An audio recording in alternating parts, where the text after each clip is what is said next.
नमस्कार. आयुर्वेद गुरु या कार्यक्रमाअंतर्गत तुम्हा सर्वांचे मनपूर्वक स्वागत.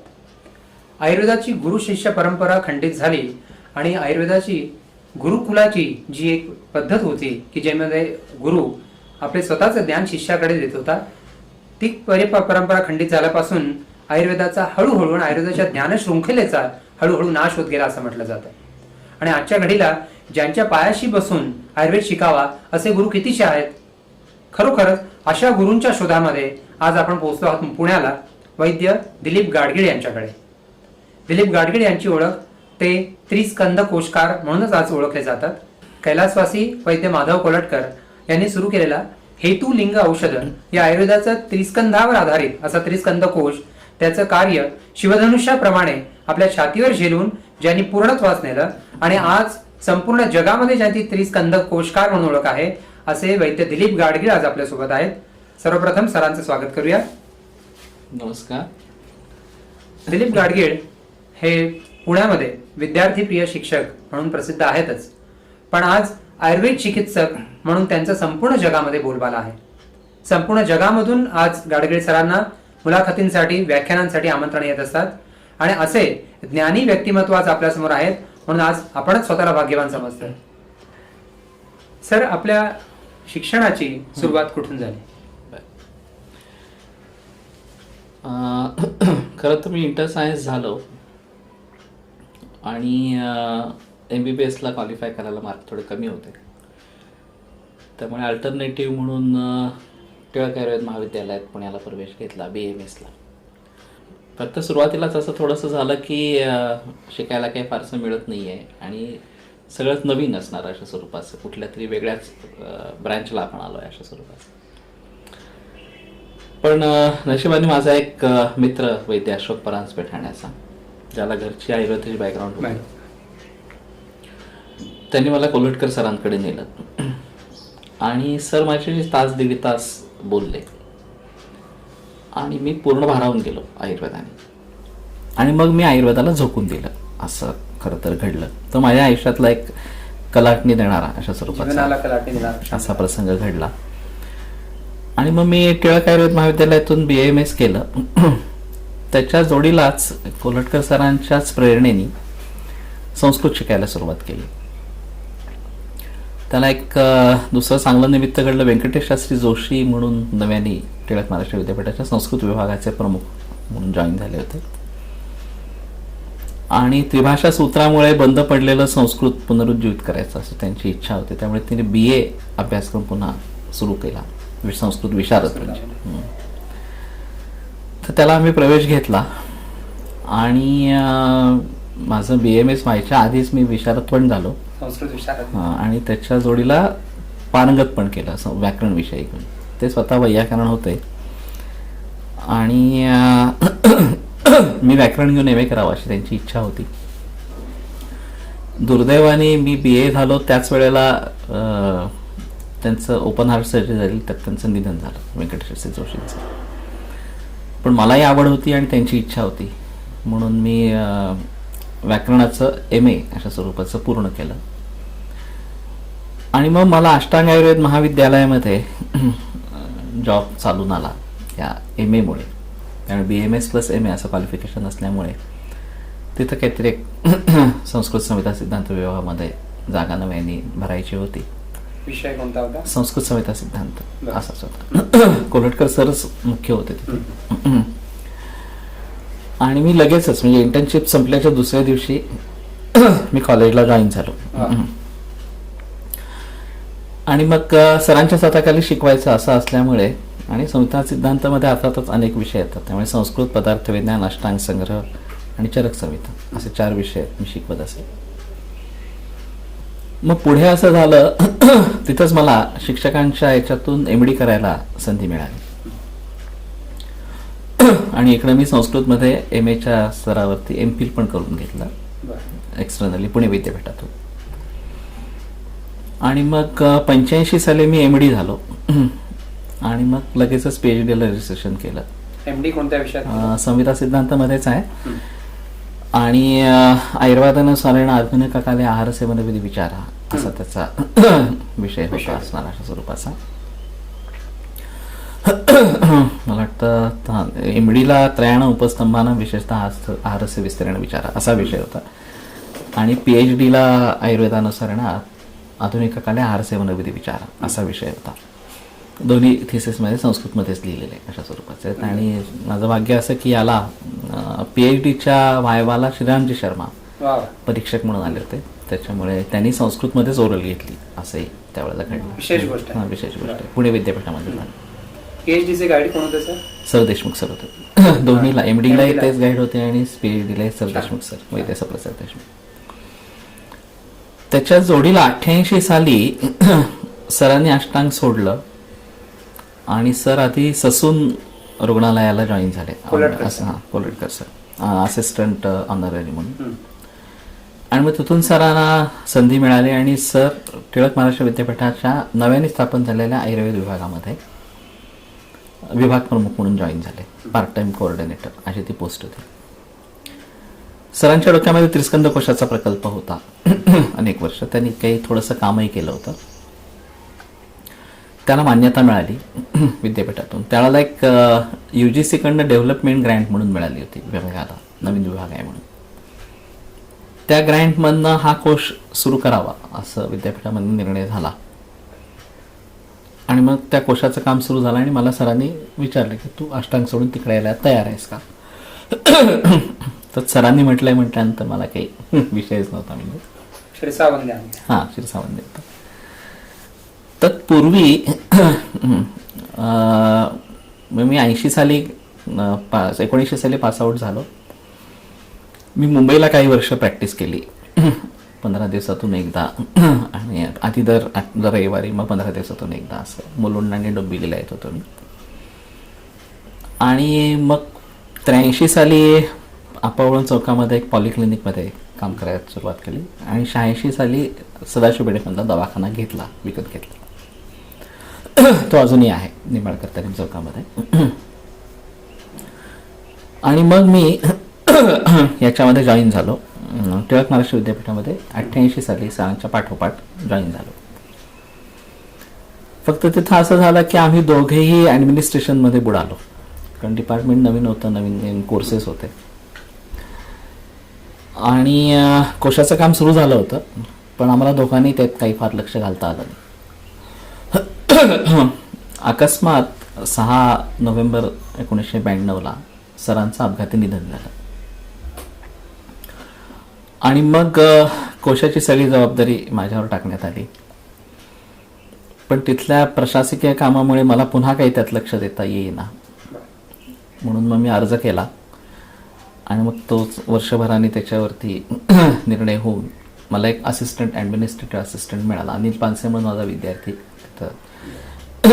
सरांचा अपघात होईपर्यंत किंवा त्यावेळेपर्यंत कधी अशी आपल्यावर जबाबदारी पडेल असा कधीतरी विचार आला होता? नाही, खरं काही अजिबातच काही संबंध नव्हता. बरं. कारण मूळ संकल्पना सरांची आणि सर एवढे खंदे पाठीशी आहेत असं म्हटल्यानंतर काही असं काही म्हणजे ध्यानीमनी असं काही नव्हतंच. आणि जे काही घडलं ते इतकं अकस्मात होतं की म्हणजे आम्हाला सर गेलेत अशी बातमी नाही आली. आम्हाला बातमी पुरवणाऱ्यांनी ॲक्सिडेंट झाल्याने ससूनला नेलं एवढीच बातमी दिली. गेल्यावर कळलं की बॉडी पोस्टमार्टमला गेली आहे आणि मग धस्स झालं. म्हणजे सगळं संपलंच आहे असं थोडक्यात त्याचा अर्थ झाला होता अशा स्वरूपात. पण ठीक आहे. मग मी तिस्कंद कोशाचं काम तिथं चांगल्यापैकी केलं. 19 वर्ष एकंदर 2008 पर्यंत त्रिस्कंद कोशाचं काम. त्रिस्कंद कोशाचं कार्य 19 वर्ष सुरू 19 वर्ष चालू. निर्मिती कार्य. हां, बरोबर. 89 साली सुरू झालं आणि 2008 साली ते पूर्ण झालं अशा स्वरूपाचं. त्याच्यात अनेक अडचणी आल्या, पण तो एक वेगळाच असणार अशा स्वरूपाचा मुद्दा आहे. पण ते काम प्रचंडच आहे. म्हणजे 21व्या शतकात आयुर्वेदाचं काय काम झालं असं म्हटलं तर त्रिस्कंद कोशाचं काम झालं. प्रत्यक्ष संहिता निर्मितीनंतर एखादी संहिता तयार करण्यासारखं ते काम होतं. हा, असं आहे. दोन्हीमध्ये फरक आहे. म्हणजे मी असं म्हणेन की सिद्धांत कौमुदी हा ग्रंथ भट्टोजी दीक्षितांनी ज्या प्रकाराने तयार केला अष्टाध्यायीपासून, तसं मूळ ग्रंथांपासून आम्ही त्रिस्कंद कोश बनवला. हे जसं रिलेशन अष्टाध्यायी आणि सिद्धांत कौमुदी या ग्रंथांचं आहे, तसं मूळ ग्रंथ आणि त्रिस्कंद कोश यांचं रिलेशन आहे. एखाद्या गोष्टीचं साकल्याने ज्ञान होण्यासाठी मूळ ग्रंथच वाचायला पाहिजेत, आतापासून इथेपर्यंत वारंवार वाचायला पाहिजेत. पाठ, अवबोध आणि क्रिया अशी त्याची सिस्टीम आहे. पण त्यातला पर्टिक्युलर भाग, समजा आम्हाला त्रिदोष सिद्धांत समजून घ्यायचा, आम्हाला अग्नी समजून घ्यायचा, आम्हाला स्रोतस समजून घ्यायचे, असं काही असेल असणार अशा स्वरूपाचं, किंवा रोग समजून घ्यायचा कुठला, तर त्याचे सगळे संदर्भ ग्रंथामधले सूत्रस्थानापासून सिद्धिस्थान किंवा उत्तरस्थानापर्यंतचे असलेले एकत्र आणण्याचं काम त्रिस्कंद कोश करतो. आणि मग त्याची कारणं म्हणा, त्याची लक्षणं म्हणा, त्याची औषधं म्हणा, असं सगळंच तुम्हाला एका जागी अशा स्वरूपाचं मिळतं. आणि मूळ संस्कृतच्या ज्ञानामधला जो एक थोडासा अडसर आहे एका अर्थाने, खरं म्हणजे संस्कृत सोपी भाषा आहे पण तरी लोकांना त्याचा बाऊ वाटतो असं आहे.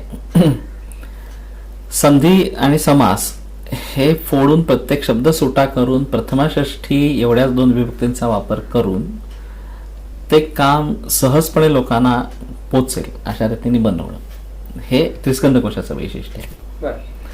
आणि मग त्याच्यावरती आम्ही आयुत निदान आणि आयुत उपचार असे 2 सॉफ्टवेअर्स पण डेव्हलप केले. म्हणजे एक आयुत निदान हे निदानाचं सॉफ्टवेअर आहे आणि आयुत उपचार हे चिकित्सेचं सॉफ्टवेअर आहे. आणि एकंदरीत या कामाचा पसारा मोठा आहे. हेतुकोश 3000 पानं 3 व्हॉल्यूम्स, लक्षणकोश 3000 पानं 3 व्हॉल्यूम्स, औषधकोश 8000 पानं 7 व्हॉल्यूम्स आणि या 2 सीडीज म्हणजे आयत निदान आणि आयत उपचार, असं एकंदर त्रिस्कंद कोशाचा पसारा असणार. त्रिस्कंद कोशाला जे आधार ग्रंथ घेतले ते बृहत्त्रयी, लघुत्रयी या व्यतिरिक्त नाही, फक्त बृहत्त्रयीच आहे. फक्त आम्ही त्याच्या जोडीला संग्रह पण घेतला, म्हणजे चरक, सुश्रुत, अष्टांग संग्रह आणि अष्टांग हृदय असे 4 घेतले. मूळ आर्षसंहिता. हा, आर्षसंहिता.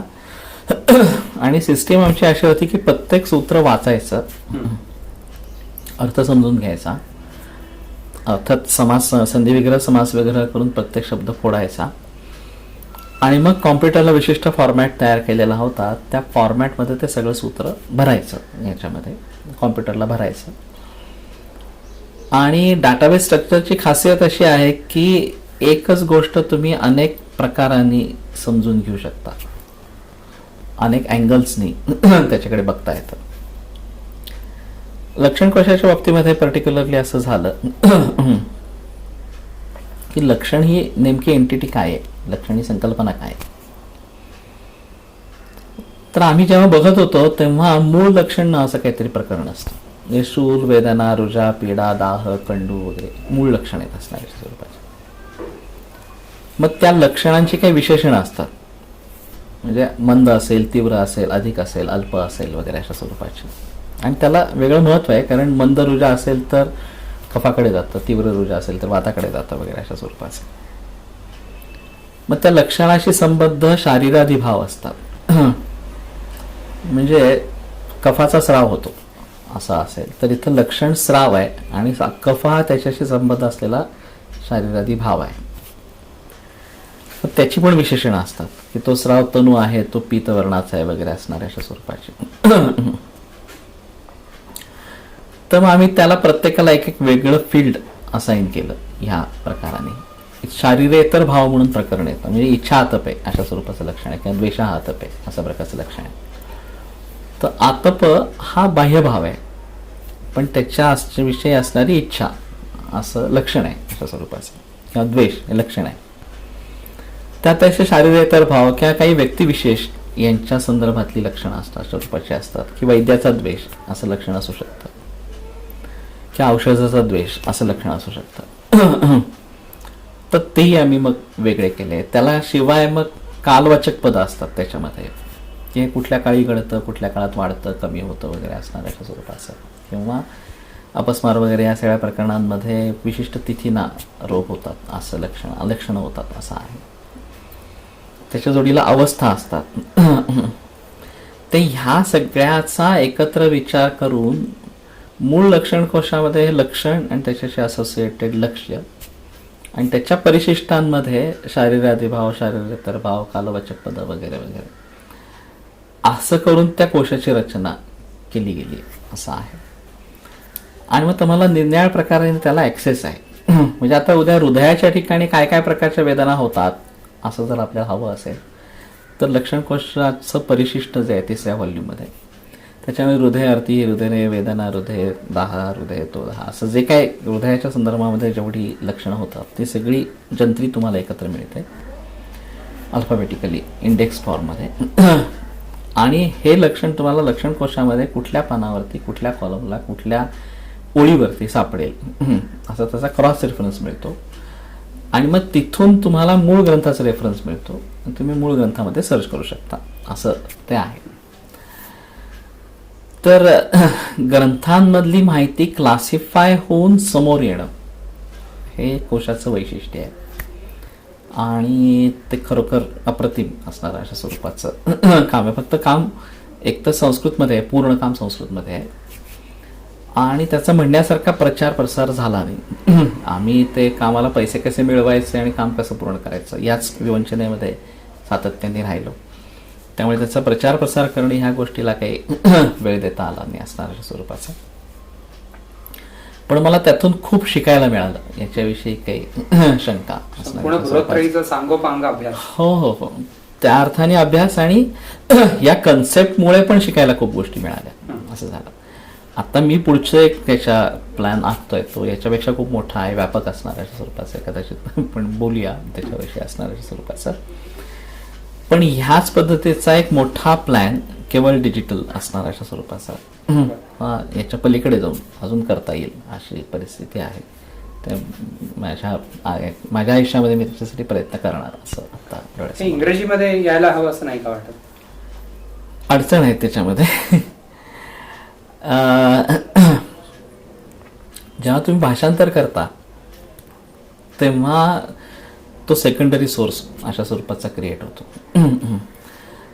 भाषांतर करणारा खूप प्रामाणिक आहे असं जरी धरलं तरी सुद्धा मूळ ग्रंथ वाचण्यातून जे कळतं ते त्या भाषांतरातून नाही कळत, ही फॅक्ट आहे. आणि म्हणून आम्ही आता गुरुकुलाचा विचार करत असताना सुद्धा मूळ ग्रंथ शिकवायचा आहे असंच ठरवलं. तर त्यातला एक थोडंसं आता या निमित्ताने आलंय तर मी त्याच्याविषयी व्यक्त करतो. कोल्हटकर सर दरवर्षी चातुर्मासाचा नेम म्हणून एक ग्रंथ वाचून काढायचे आणि त्यांचे तेच वाचायचे, जसे सवड मिळेल तसे वाचायचे.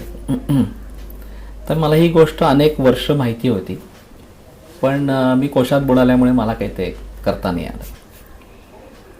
मी जेव्हा कोश सोडला आणि मी टीमतून बाहेर पडलो कोर्स पूर्ण झाल्यानंतर, तेव्हा मी ठरवलं की ठीक आहे, आता आपण काही दुसरं काही सुरू व्हायच्या आधी पहिल्यांदा वाचन सुरू करूया अशा स्वरूपाचं.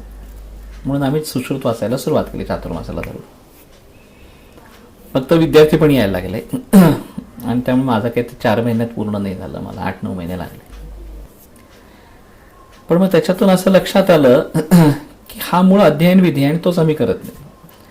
अध्ययनम अध्यापनम तद्विद्य संभाषणाच्या इथे अध्ययन विधी असं सांगतात चरकाचार्य. दुर्दैवाचा भाग असा झाला की आम्ही हा अध्ययन विधी आमच्या BMSच्या अभ्यासक्रमामध्ये करू शकत नाही आहोत. BMSला MBBSच्या धर्तीवरती अभ्यासक्रम बेतला गेला. पंडित शिवशर्मांनी CCIMची स्थापना केली आणि एक सुसूत्रता आणली. तर ती सुश्रुतता आणत असताना त्यांना MBBSच्या समकक्ष असा अभ्यासक्रम दाखवायचा होता. आणि म्हणून तिकडं ॲनाटॉमी फिजिओलॉजी तर आमच्याकडे शारीरिक होते, तिकडे काहीतरी फार्मॅकॉलॉजी तर आमच्याकडे द्रव्यगुण ठेवा, असं प्रकरण ते झालं. फक्त मूळ संहितांचं अध्ययन म्हणून अष्टांग संग्रह सुरुवातीला होता, आता अष्टांग हृदयाला फर्स्ट इयरला आणि सेकंड इयर आणि थर्ड इयरला चरक संहिता नेमली. पण दुर्दैवाचा भाग असा आहे की संपूर्ण भारतभरामध्ये किती ठिकाणी लोक मूळ अष्टांग संग्रह किंवा अष्टांग हृदय किंवा चरक वाचून शिकवतात, याचं उत्तर अवघड आहे फार. मी आणि कोल्हटकर सर शिकवत होतो. अजून काही सन्माननीय अपवाद असे असतील की ते मूळ याच्यावरनं शिकवतात. बाकी सगळ्या ठिकाणी बहुतेक मुलं घरीच अभ्यास करतात आणि हिंदी किंवा मराठी ट्रान्सलेशन्स वाचून त्याच्यावरनं परीक्षा देतात, असं आहे. बरं, परीक्षा देणे वेगळा इश्यू असणार. संस्कृत नेमलंय फर्स्ट इयरला आणि त्याची अपेक्षा अशी आहे की मुलांना संस्कृत यावं आणि त्यांना मूळ ग्रंथ वाचता येतील असं. ते संस्कृतकडे एक सब्जेक्ट म्हणूनच बघितलं जातं. मूळ ग्रंथ वाचण्यासाठी त्या संस्कृतचा वापर व्हावा यासाठी ना धड अध्यापक प्रयत्न करतात ना विद्यार्थी करतात. म्हणजे विद्यार्थ्यांना तर ते काही तसं असायचं कारणच नाही अशा स्वरूपाचं. आणि त्याचा परिणाम असा होतो की आम्ही BA, MD, PhD अनेक वर्षाची प्रॅक्टिस असं काही झालं तरी आम्ही मूळ ग्रंथांपासून दूरच आहोत अशी परिस्थिती आहे. खूप गमतशीर प्रकार असा सापडतो की शास्त्राच्या मर्यादा याच्याविषयी लोक वैद्य पण बोलतात. असं मी असं म्हणतो, कोणाला शास्त्राच्या मर्यादेविषयी बोलायचा अधिकार आहे खऱ्या अर्थाने? आम्ही आमचे मूळ ग्रंथ कधी सगळे वाचलेले पण नाही. समजून घेणं, त्याप्रमाणे क्रिया करणं वगैरे. शास्त्र जर वाचलंच नाहीये तर त्याची मर्यादा कुठल्या जाणतात डोंबल्याच्या? म्हणजे खऱ्या अर्थाने ह्या शास्त्राच्या मर्यादांच्या विषयी एकाही वैद्याला बोलण्याचा अधिकारच नाहीये. त्यांनी विषयच काढू नये. व्यक्तिगत मर्यादा काय आहे त्याच्याविषयी काय बोलायचं असेल कोणाला ते बोलावं. शास्त्र मर्यादा आहे, प्रत्येक शास्त्राला मर्यादा असते. कोणी सांगितलं हे खूळ अशा स्वरूपाचं? तर त्याच्यातून माझं असं लक्षात आलं की मूळ ग्रंथ वाचल्याखेरीज तरणोपाय नाहीये. आणि हा मूळ अध्ययन विधी आहे. म्हणजे कुठलं शास्त्र कसं शिकावं. यस्मिन् ज्ञाते सर्वमिदं ज्ञातं भवति निश्चितं तस्मिन् परिश्रमः कार्या किंमन्य शास्त्रभाषेत, असं एक वैद्यकीय सुभाषित साहित्यामध्ये आपल्याला सुभाषित गेलंय. तर ग्रंथकार जिथं सांगतात की अध्ययनम अध्यापनम तद्विद्या संभाषाची, ते अध्ययन विधी असणार अशा स्वरूपाचा. आणि आम्ही अध्ययन विधीच करत नाही, तर आम्ही अध्ययनच करत नाही, तर मग आयुर्वेद येईलच कसा तुम्हाला असणार अशा स्वरूपाचा. त्यामुळे मी असं ठरवलं की नाही, हे मूळ ग्रंथांचं वाचन हे स्प्रेड अशा स्वरूपाचं व्हायला पाहिजे. आणि म्हणून मग मी त्यावेळेला एक असं झालं की जागा हुडकायला सुरुवात केली. जर प्राचीन पद्धतीचंच करायचं आहे तर मग प्राचीन पद्धतीनेच शिकावं, गुरुकुल पद्धतीने शिकावं असं ठरवलं. आणि म्हणून मी जागांचा भरपूर शोध घेतला. पाली गणपतीच्या जवळ एक पडसरे म्हणून छोटं गाव आहे. तर डोंगराच्या कुशीमध्ये 20-25 घरांचं वस्ती एवढंच असलेलं गाव आहे. लिमे म्हणून तिथे एक सर आहेत आणि त्यांची आश्रमशाळा आहे. एक 4 खोल्या बांधलेल्या अशा स्वरूपाच्या होत्या. म्हणजे राहण्याची आणि जेवणाची सोय होईल असं ते प्रकरण होतं. तर मी सगळ्या माझे आणि सरांचे विद्यार्थ्यांचा एक वर्कशॉप 2 दिवसाचा तिथं घेतलं. ते आता निसर्गरम्य ठिकाणी, म्हणजे त्याच्यात काही वादळ, जवळच एक धबधबा छान आणि डोंगर दर्या असं सगळं छान वातावरण आहे. तर एक 40 विद्यार्थी त्या वर्कशॉपला आले. आणि मी एवढंच सांगितलं होतं की खूप चांगली संकल्पना आहे, मोठी संकल्पना आहे, तर तुम्ही सगळेजण या. गेल्यानंतर 1-1.5 तास माझं व्याख्यान झालं आणि सगळे भारून गेले त्या नुसत्या व्याख्यानाने. मी मुद्दा असा मांडला होता की आयुर्वेद आयुष्याचा वेद आहे आणि आयुष्य हे 4 संयोग आहे. शरीर तत्वात्म संयोग असणाऱ्या स्वरूपाचं. ते नित्यग आहे, नित्यगतिमान आहे, बदलणार आहे, बाल्य तारुण्य वार्धक्य वगैरे असणाऱ्या स्वरूपाचं. ते एका बदलणाऱ्या भावाविषयी आम्ही बोलतो. त्याचं जे काही तस्य हिताहितम असं सांगायचंय, मानम सांगायचंय असणार आयुष्याचं, ते पण बदलणारे भाव आहे. मात्रा योग क्रिया देश कालावस्थादी भेदतः ततस्ततो येतो दृष्ट असते ते भावास्तथा तथा. त्या हिताहितत्वे पेकांत नियमस्माद अनिश्चिता. हिताहितत्वाच्या बाबतीमध्ये एकांत नियम नाही. एकांतने हे हितकारक आहे, हा हितकारकच आहे असं नाही सांगता येत. तेव्हा एका बदलणाऱ्या भावाविषयी बदलणारे भाव सांगतो आणि तरी आयुर्वेद शाश्वत आहे. स्वयं आयुर्वेद हा शाश्वतो निर्दिश्यते अनादित्वात स्वभाव संसिद्ध लक्षणत्वात भाव स्वभाव नित्यत्वाच, हे जे काय चरकाचार्यांनी वर्णन केलं. असं कसं घडू शकतं? जे बदलणाऱ्या भावाविषयी बोलतात, जे सांगायचे तेही बदलणारं आहे आणि तरी सुद्धा आयुर्वेद शाश्वत आहे अशा स्वरूपाचं. ती ह्याचा अर्थ असा की आम्हाला जो काही आवाका म्हणून यायला पाहिजे शास्त्राचा म्हणून, तो आम्हाला खऱ्या अर्थाने येतच नाहीये. आता जेव्हा एक ग्रंथकार ग्रंथ लिहितो तेव्हा त्याच्यासमोर एक मोठा आवाका असतो, स्पॅन असतो की मला काय वाच्य विषय आहे, मला काय मांडायचं आहे असणाऱ्या स्वरूपाचा. आणि मग त्याच्या लिंक्स किंवा कशा स्वरूपाच्या आहेत, त्यातले संबंध कशा स्वरूपाचा आहे, आणि मग मी ते कशा पद्धतीने मांडणार. पण एक थिसिसचं म्हणजे ग्रंथाचा विषय एक जरा मोठा झाला समजा अशा स्वरूपाचा, पण एक थिसिस लिहायचा आहे MD साठी म्हणून PhD साठी म्हणून असणार अशा स्वरूपाचा. तिथे आम्ही असं म्हणतो का इंट्रोडक्शन काय असेल, टायटल नेमकं काय आहे आमचं असणार अशा स्वरूपाचं, आणि मग मटेरियल मेथड काय असेल, मेथडॉलॉजी काय असणार अशा स्वरूपाचे असेल, आमचं ऑब्झर्वेशन्स काय असतील किंवा ॲक्च्युअली काय करणार, ऑब्झर्वेशन्स काय असतील, डिस्कशन्स काय होतील, आणि मग त्याच्यावर निष्कर्ष काय निघणार वगैरे वगैरे अशा स्वरूपाचं. तर आम्ही एक कुठला तरी छोटा विषय घेऊन त्यासाठी हा सगळा उद्योग करतो. इथं मला संपूर्ण आयुर्वेदाविषयी सांगायचं आहे, त्यातलं एका ब्रांचला महत्त्व देऊन सांगायचं आहे, काय चिकित्सा प्रधान असेल, शल्यतंत्र प्रधान असेल किंवा अशा स्वरूपाचं, आणि बदलणारे भाव त्याच्याविषयी सांगणाऱ्या गोष्टी त्याही बदलणाऱ्या असणाऱ्या अशा स्वरूपाच्या आहेत, आणि तरीही ते शाश्वत असणाऱ्या अशा स्वरूपाचं तत्वज्ञान आहे. तर ते असं करतात की त्याचं विभाजन त्यांनी केलं किंवा स्थानानुसार काहीतरी त्याचा हे केलं, बंटवारा केला असणार, डिव्हिजन केलं असणार, विभागणी केली. आणि मग हे विषय मी निदानात मांडेन, हे चिकित्सेत मांडेन, हे सूत्रस्थानात मांडेन वगैरे वगैरे. त्याच्यामध्ये पुन्हा अध्याय आहेत, त्याच्यात अधिकरण आहेत, आणि मग ह्या सगळ्याचा एकत्रित परिणाम म्हणून मला ते काय चिकित्सा प्रधान असा आयुर्वेद कळतो किंवा शल्यतंत्र प्रधान आयुर्वेद कळतो. म्हणजे सांगणारा त्या पद्धतीने पोचवतो आणि कळणाऱ्याला तो त्या प्रकाराने कळतो अशी अपेक्षा आहे. तर ह्याला नुसतं एकदा वाचून तर आवाका काहीच येत नाही. म्हणजे फार तर इथं हा विषय मांडला, तिथं तो विषय मांडलाय, याच्या पलीकडे काय होत नाही. पण जसं तुम्ही वारंवार त्याचं अध्ययन करता असणार अशा स्वरूपाचं, तसं त्यातल्या खाचाकोचा जास्त चांगल्या रीतीने लक्षात यायला लागतात, आणि नुसत्या शब्दार्थांच्या पलीकडे जाऊन रिडिंग बिटवीन द लाईन्स हे जे काही प्रकरण आहे ते खऱ्या अर्थाने ध्यानात यायला लागतं. असं एकेका ग्रंथाचं होऊन मग आम्ही सगळ्या ग्रंथांचं झालं तर आम्हाला आयुर्वेद काहीतरी थोडा तरी कळायला लागला, असं काहीतरी होईल. तर आम्ही अजून एक ग्रंथ पण धड वाचत नाही. बरं वाचत नाही म्हणजे मी म्हणतोय अर्थ लावणं, खोलात जाऊन अर्थ लागणं वगैरे वगैरे फार पुढच्या गोष्टी झाल्या. वाचतच नाही तर मग अर्थ लावणं आणि खोलात जाणं वगैरे, आणि त्या सगळ्यातनं थीम लक्षात येणं, हे आणखीन पुढचं जगडवेळ असणार अशा स्वरूपाचं प्रकरण आहे.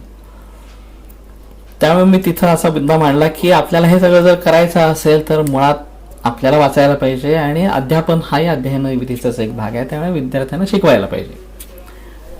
आत्ताच्या दुःस्थितीला आयुर्वेदाची शिक्षण व्यवस्था ही मूळ कारण आहे आत्ताचं. आणि त्यात पुन्हा दोन मुद्दे झाले. म्हणजे एक तर आपण दुय्यम दर्जा कायम मिळालेला आहे, तिकडे MBBSला ऍडमिशन मिळालेली नाही म्हणून इकडे यायचं अशा स्वरूपाचं पर्याय व्यवस्था असणार अशा स्वरूपाचं, पर्याय वैद्यक असणार अशा स्वरूपाचं. सेकंडली हे संस्कृत वगैरे ह्या सगळ्या गोष्टींच्या विषयीची भीती असा एक मनामध्ये असणार अशा स्वरूपाचा भाग आहे.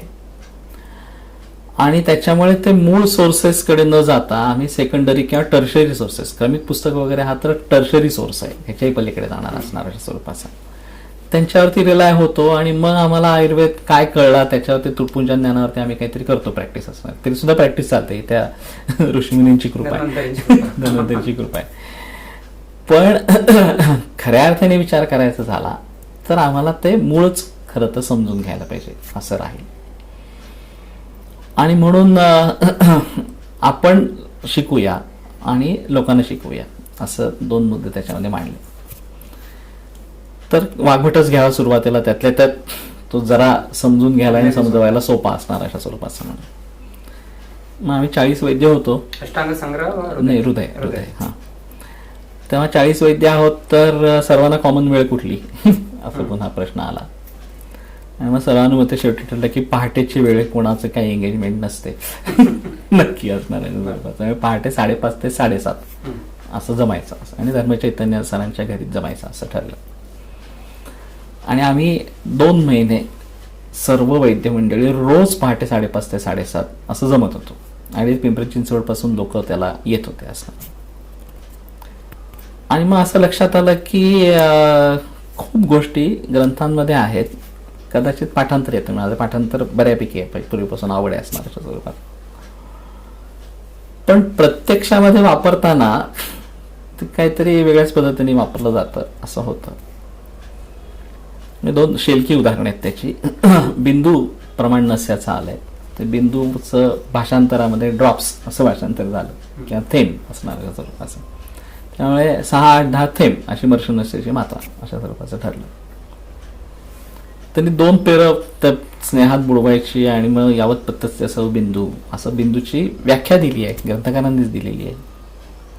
तर माझ्या काही विद्यार्थ्यांनी तसं करून बघितलं कोट्टकलला, आणि ते 0.5 ml असा तो एक बिंदू होतो ऑन अन ॲव्हरेज. मग 6 बिंदू म्हणजे 3 ml एवढी मिलीलिटर एवढी मात्रा होते, ती एका नाकापुटावर. जसं दुसरा ते तुम्ही 4 ml 5 ml असं ते जातं. आणि मग खरं म्हणजे तेवढं करायला पाहिजे असंच थोडक्यात अर्थ झाला. आम्ही काहीतरी भलतंच वापरत होतो असा त्याचा अर्थ झाला. त्यांनी MD ला तोच विषय घेतला, MD पण मिळाली त्याच्यावरती, आणि त्याचे काही फॅन्टॅस्टिक म्हणण्यासारखे अनुभव मात्रा बदलल्यामुळे असं झालं. बस्तीपुटकांच्या बाबतीमध्ये तसाच गोंधळ होता की ते क्वाथयेत विंशतिपलम द्रव्यस्य अष्टफलानीच वगैरे असं आहे. तेवढ्या मोठ्या प्रमाणामध्ये काढा केल्यानंतर तो बराच काढा होतो, आणि मग तेवढा काही द्यायचा नाही आहे म्हणून लोक त्याच्यात तृतीयांश चतुर्थांश एवढाच काढा बनवतात तेवढ्या प्रमाणात द्रव्य कमी घेऊन, आणि त्याचं बस्ती देतात. पण मग पुढे तृतीयोपी चतुर्थोपी यावद्वा सुनिरूढ होता. एकच पुटक देऊन बस्ती थांबवायचं नाहीये, सुनिरूढ लक्षण होईपर्यंत बस्ती देत राहायचंय असं आहे. केरळमध्ये पण ही प्रचारात नाहीये सिस्टीम 3 पुटकं द्यायचे बस्तीचे वगैरे अशा स्वरूपाचे. म्हणजे आपण 960 ml चा किंवा 700 ml चा असा जो काही एक बस्तीचा पुटक दिला की विषय संपला, थांबायचं असं होतं. ग्रंथाचं तसं नाही आहे.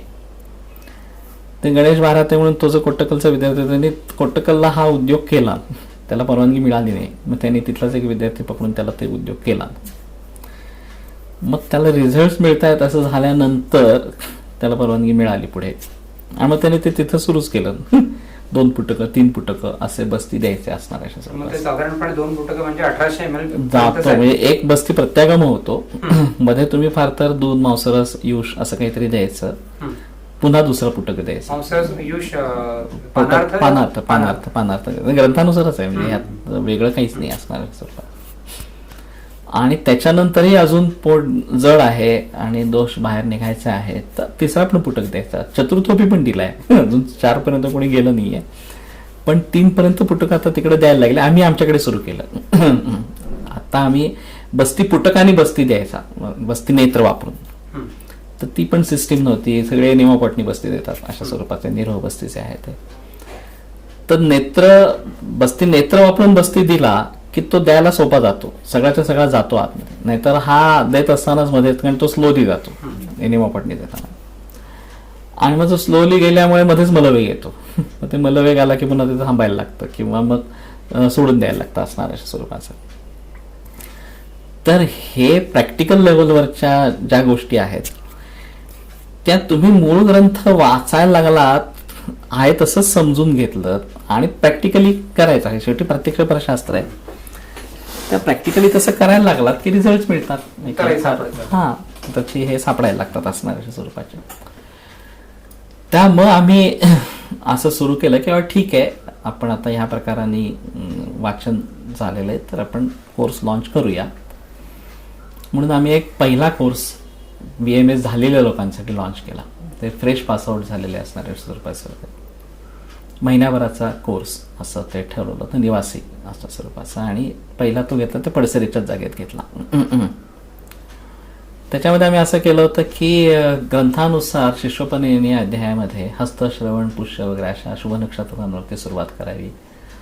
अग्नीला प्रदक्षिणा घालून ब्रह्मा वगैरे सगळ्यांना आहुती द्यायच्या, तेव्हा स्वस्ती वाचन, पुण्याहवाचन करून तशा प्रकारच्या आहुती देऊन कोर्सला सुरुवात केली असं स्वरूपाचं. ग्रंथानुसार अष्टमी, चतुर्दशी, पंचदशी असे अनध्यायाचे दिवस आहेत, त्या दिवशी अनध्याय ठेवला. आणि मग त्या दिवशी वनस्पती दर्शन म्हणा किंवा इतर काही व्याख्यानं म्हणा किंवा औषधीकरण म्हणा असले काय काय उद्योग केले असं केलं. आणि आम्हाला एक दररोज 6 अध्याय शिकवायचे, असं ते प्रकरण होतं. तर 3 वैद्य आम्ही पुण्यातून जायचो एकाच वेळेला. 3 दिवस थांबायचं, आपली प्रॅक्टिस बुडवून जायचं अशा स्वरूपाचं, आणि आपल्या खर्चाने जायचं. पैसे जाण्या येण्याचे पण देणार नाही आणि शिकवण्याचे पण देणार नाही, असं वैद्यांना आधीच सांगितलेलं होतं. विद्या ही दानाचाच विषय आहे, खरेदी करण्याचा विषय नाही आहे.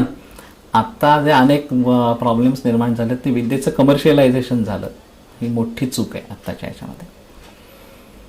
आणि त्याच्यामुळे त्याचं मानधन किंवा त्याचे पैसे काही नाहीत असं सांगितलेलं होतं. मग 3 दिवस राहायचं, मग प्रत्येकाला 2-2 अध्याय वाटायला यायचे. 3 अध्यापक आहेत, त्याचे प्रत्येक दिवशी 2-2 अध्याय असं तो घ्यायचा माणूस. सकाळी लवकर उठायचं, 5 ते 6 वाजेपर्यंत पाठांतर, त्याच्यानंतर मग योगासनं, मग नाश्ता, मग 4 तासाचं सेशन, जेवण, पुन्हा 4 तासाचं सेशन, असं ते 8 तास शिकणं अशा स्वरूपाची गोष्ट असायची. आणि मग संध्याकाळी फिरायला जाणे अशा स्वरूपाचं, पाय मोकळे करणं, जेवण करायचं, आणि मग अनौपचारिक चर्चा. मग त्या दिवशी काही विषय आलेले असतील, त्या वैद्याची काही खासियत असेल, अनुभव काही असतील वेगळे, ते काय शास्त्रचर्चा, असं ते 9-9:30 पर्यंत चालायचं, आणि पहाटे पुन्हा 4:30ला उठायचं. तर एक आम्हाला अशी भीती वाटली होती की मुलं कंटाळतील, हेक्टिक होईल खूप. असं काही नाही झालं, मुलांनी खूप एन्जॉय केलं, आणि कोणी दमलं बिमलं तर काहीच नाही. लोकांना अजून किती मिळेल हवं आहे, ते 9-9:30ला चर्चा संपायला हवी, प्रत्यक्षामध्ये 11-12 असे पण लोक झोपले आणि 4 वाजता परत उठले असणार अशा स्वरूपाचे. अध्यापकांचंही आम्हाला असं वाटलं होतं की ते असं फुकट शिकवायचे आणि आपलं आपण जायचे, पैसे खर्च करून जायचे वगैरे, म्हटल्यानंतर कोणी येतील का नाही येतील, तसंही काही नाही झालं. अध्यापकही खुश होते. या निमित्ताने अध्यापकांचे इंटरॅक्शन्स खूप वाढल्या, एकमेकांचे अनुभव एकमेकांना ऐकायला असणाऱ्या अशा स्वरूपाचे मिळाले, चर्चा खूप चांगल्या, तद्विद्य संभाषण तिथं सुरू झाली असणार अशा स्वरूपाचं. आणि मग आम्ही हे 2nd इयर नंतर, 1st इयर नंतर पोर्शन्स कमी अशा स्वरूपात. 1st इयर नंतर सूत्रस्थान, शारीरस्थान एवढाच विषय, आणि मग तर्कसंग्रह घेत होतो आम्ही त्यावेळेला. आणि 2nd इयर नंतर पुढचे सगळे अध्याय, म्हणजे निदान, चिकित्सा, कल्पसिद्धी, उत्तर अशा स्वरूपाचे. आणि मग मधुकोश टीका, माधवनिदान मधुकोश टीका, आणि 3rd इयरला कुठल्या तरी अध्यायाची टीका. त्याच्यामध्ये विद्यार्थ्यांनी स्वतः टीका वाचन करायचा, अर्थ लावण्याचा प्रयत्न करायचा, अडेल तिथं अध्यापकांनी सांगायचं, अशी ती प्रॅक्टिकल उदाहरणं दिली जायची का? हो हो हो. हे सगळे आता कसं झालं होतं, आमच्याकडे ह्या सगळ्यामध्ये जाणारे अध्यापक म्हणून जाणारे वैद्य जे आहेत, हे सगळे केवळ प्रॅक्टिशनर आहेत. त्यातले कॉलेजला असोसिएटेड असणारे खूप थोडी लोक आहेत, तर बाकी सगळे प्युअर प्रॅक्टिशनर्स आहेत. अध्यापक हा आयुर्वेद चिकित्सक असावा हे प्रत्यक्षात उतरवलं गेलं असणार स्वरूपाचं. आणि त्याच्यामुळे प्रत्येकाकडे 10, 15, 20 असं काय अनुभव आहे, किती वर्षांचा तो किती वर्ष प्रॅक्टिस करतोय त्याच्यानुसार त्याच्याकडे अनुभव आहे. मग रसशास्त्रातली पण त्याच्यात लोक आहेत, पंचकर्म करणाऱ्यातली पण लोक आहेत, इतर गोष्टी करणारे अशा स्वरूपाची पण आहेत. त्यामुळे त्यात कुठला अडचणीचा मुद्दा नाही आला. म्हणजे विविध प्रकारचा अनुभव वैद्यांच्याकडनं विद्यार्थ्यांना मिळाला. आणि हे आता अजूनही चालू. रुग्ण उपस्थित नाही, रुग्ण नाहीये, रुग्ण नाही, हे सैद्धांतिक भाग आणि अनुभव सांगणं अशी गोष्ट होत होती, अशा स्वरूपाचं आहे. मग त्यातनं असं होतं की विद्यार्थ्यांना उद्युक्त करणं, तुम्ही दवाखान्यात जायला लागा. 1st इयर पासून जर विद्यार्थी आलेला असेल तर मग तू 1st इयर पासून विद्यार्थी दवाखान्यात कोणाकडे तरी जायला लाग, असं त्याला एकदा सांगितलं की तो विद्यार्थी पासून दवाखान्यात जायला सुरुवात करतो, आणि पुढचा अनुभव त्याला दवाखान्यात मिळतोच. त्यामुळे त्याला अडचणीचा मुद्दा फारसा येत नाही अशा स्वरूपाचा. आता त्याची परिस्थिती अशी झाली आहे की जवळपास 100 ॲप्लिकेशन्स येतात. आम्हाला जागेचं लिमिटेशन आहे, आम्ही 30च लोकांना घेतो. त्यामुळे टफ इंटरव्ह्यू देऊन त्यातनं सिलेक्ट केले जातात विद्यार्थी. शिष्यपरीक्षा सुद्धा होते. शिष्यपरीक्षा होते अशा स्वरूपाचा आहे. सर, नाडी परीक्षेचा काही हे दिलं जातं तिथं आता ऍक्च्युअली नाही आहे नाडी परीक्षेच्या संदर्भामध्ये म्हणून. म्हणजे शिकवणाऱ्या वैद्यांच्या पैकी नाडी तज्ज्ञ असणारे असे फारसे कोणी नाही आहेत आता जे शिकवण्याला येत आहेत त्याच्यापैकी. पण नाडीचं थोडंसं आहे की ते सब्जेक्टिव्ह जास्त आहे, तर त्याच्यामुळे इंडिव्हिज्युअल ज्या वैद्यांच्याकडे जात असतील, तो नाडी वैद्य असेल तर मग त्याच्याकडे शिकायला जावं. तुम्ही नाडी परीक्षेचा उपयोग कसा करता? पुण्याला अशोक श्रीपाद भट म्हणून वैद्य होऊन गेले. रिसेंटली वर्षापूर्वी निधन झालं त्यांचं, वर्ष 2 वर्ष झालं कदाचित. त्यांनी भारत परिभ्रमण केलं वगैरे? नाही, ते पुश्री भट त्यांचे मोठे भाऊ. बरं. पण हे अश्री भट किंवा अशोक श्रीपाद भट. तर मी फर्स्ट इयरला असताना त्यांच्याकडे जात होतो नाडी शिकायला आणि मी बऱ्यापैकी प्रगती केलेली होती. पुढे संभव म्हणजे माझा एक गर्भलिंग अनुमान म्हणून एक निबंध स्पर्धा होती आणि अंतरकर्त्याला हे होते, परीक्षक होते. आता हे मला नंतर कळलं अंतर्गत परीक्षक होते. पण तर ताराचंद हॉस्पिटलमध्ये मी त्यावेळेला इंटर्नशिप जेमतेम सुरू केली होती, अशी कंडिशन होती. तर गर्भिणींच्या नाड्या बघून काय होतं असं अनुमान लिहून ठेवायचं असा उद्योग केला. तर थोडंसं असं झालं की 8 गर्भिणींच्या नाड्या मी तिथे बघितल्यानंतर मग ताराचंदला संप सुरू झाला नेमका त्यावेळेस. त्यामुळे मला पुढच्या केसेस काही घेता नाही आल्या खऱ्या अर्थाने. त्या 8 पैकी 7 बरोबर आल्या. मी जे काय लिहून ठेवलं म्हणजे केस पेपरला नोट लावून लिहून ठेवलेली होती ती. तर ते भटांच्या सिस्टीमने केलेलं काम आहे. त्यांच्या दृष्टीने ती कठीण नाडी असले तर मुलगा असतो, साम नाडी असेल तर मुलगी असते. ते माझ्या व्यवसायामध्ये मी ते वापरतो आता. पण भटांचा हातखंडा होता या नाडीच्या संदर्भामध्ये. याला हर्डीकर वैद्य आहेत अहमदाबादला, ते नाडी तज्ज्ञ असणाऱ्याच्या स्वरूपाचे आहेत. तिकडं दिल्लीला त्रिगुणाजी आहेत, बृहस्पती ते त्रिगुणाजी. तर अशी काही वेगळी मंडळी आहेत की जी नाडीचं करणारी. मी आता माझ्या व्यवसायामध्ये माझ्यापुरतं मी वापरतो, पण केवळ नाडीच वापरतो असं नाहीये. मात्र नंतर मी जास्त प्रभाव कोलटकर सर, फणसळकर सर यांचा राहिला. त्यामुळे भटांच्या ह्याच्यातून मी बाहेर पडलो थोडासा, असं झालं. शास्त्रीय अभ्यासाकडे अधिक कल झाला. आणि मग त्या ट्रेंडमधनं बाहेर आल्यामुळे मी पुढे खूप ते वाढवलं नाही असं झालं. पण ते करता येईल असं आहे. म्हणजे मला आता सुद्धा मी ठरवलं तर पुन्हा मी नुसत्या नाडीवरती काही करणे. परदेशामध्ये बऱ्याच वेळा करतो मी हा उद्योग, नाडीवरनच शक्यतो सांगण्याचा प्रयत्न करतो अशा स्वरूपाचा. रोगनिदानामध्ये मात्र आधुनिक परीक्षा ज्या आहेत, आधुनिक तपासण्या आहेत, त्यांचा कितपत उपयोग केला जातो किंवा करायला हवा, तर त्याची काय भूमिका असू शकते निदानामध्ये, आयुर्वेद निदान परीक्षेमध्ये? बर, मोठा विषय आहे आणि त्याला अनेक कंगोरे आहेत खरं तर. आयडियली असं आहे की आम्हाला आयुर्वेदिक ग्रंथांच्याच आधाराने निदान करता यायला पाहिजे आणि चिकित्सा करता यायला पाहिजे. पण ते प्रॅक्टिकली आज शक्य होत नाहीये असं आहे. आणि त्याचं बेसिक कारण मी म्हटलं तसं आमचं ज्ञान आणि आमचा अनुभव या दोन्ही गोष्टी कमी पडतात असं आहे. तर त्याच्यामुळे आधुनिक परीक्षणांचा वापर करावा का करू नये याच्याविषयी मतमतांतर आहेत. अगदी कट्टर शुद्ध आयुर्वेदीय लोक जी आहेत ती या प्रकारचं काही करू नये निश्चितपणे असं हिरिरींनी मांडतात. आणि एका अर्थाने त्यांचं बरोबर आहे असंही आहे. म्हणजे मी पण त्याच्याशी सहमत आहे असणाऱ्या स्वरूपाचं. पण व्यवहारात ते अडचणीचं आहे, ही गोष्ट पण खरी आहे.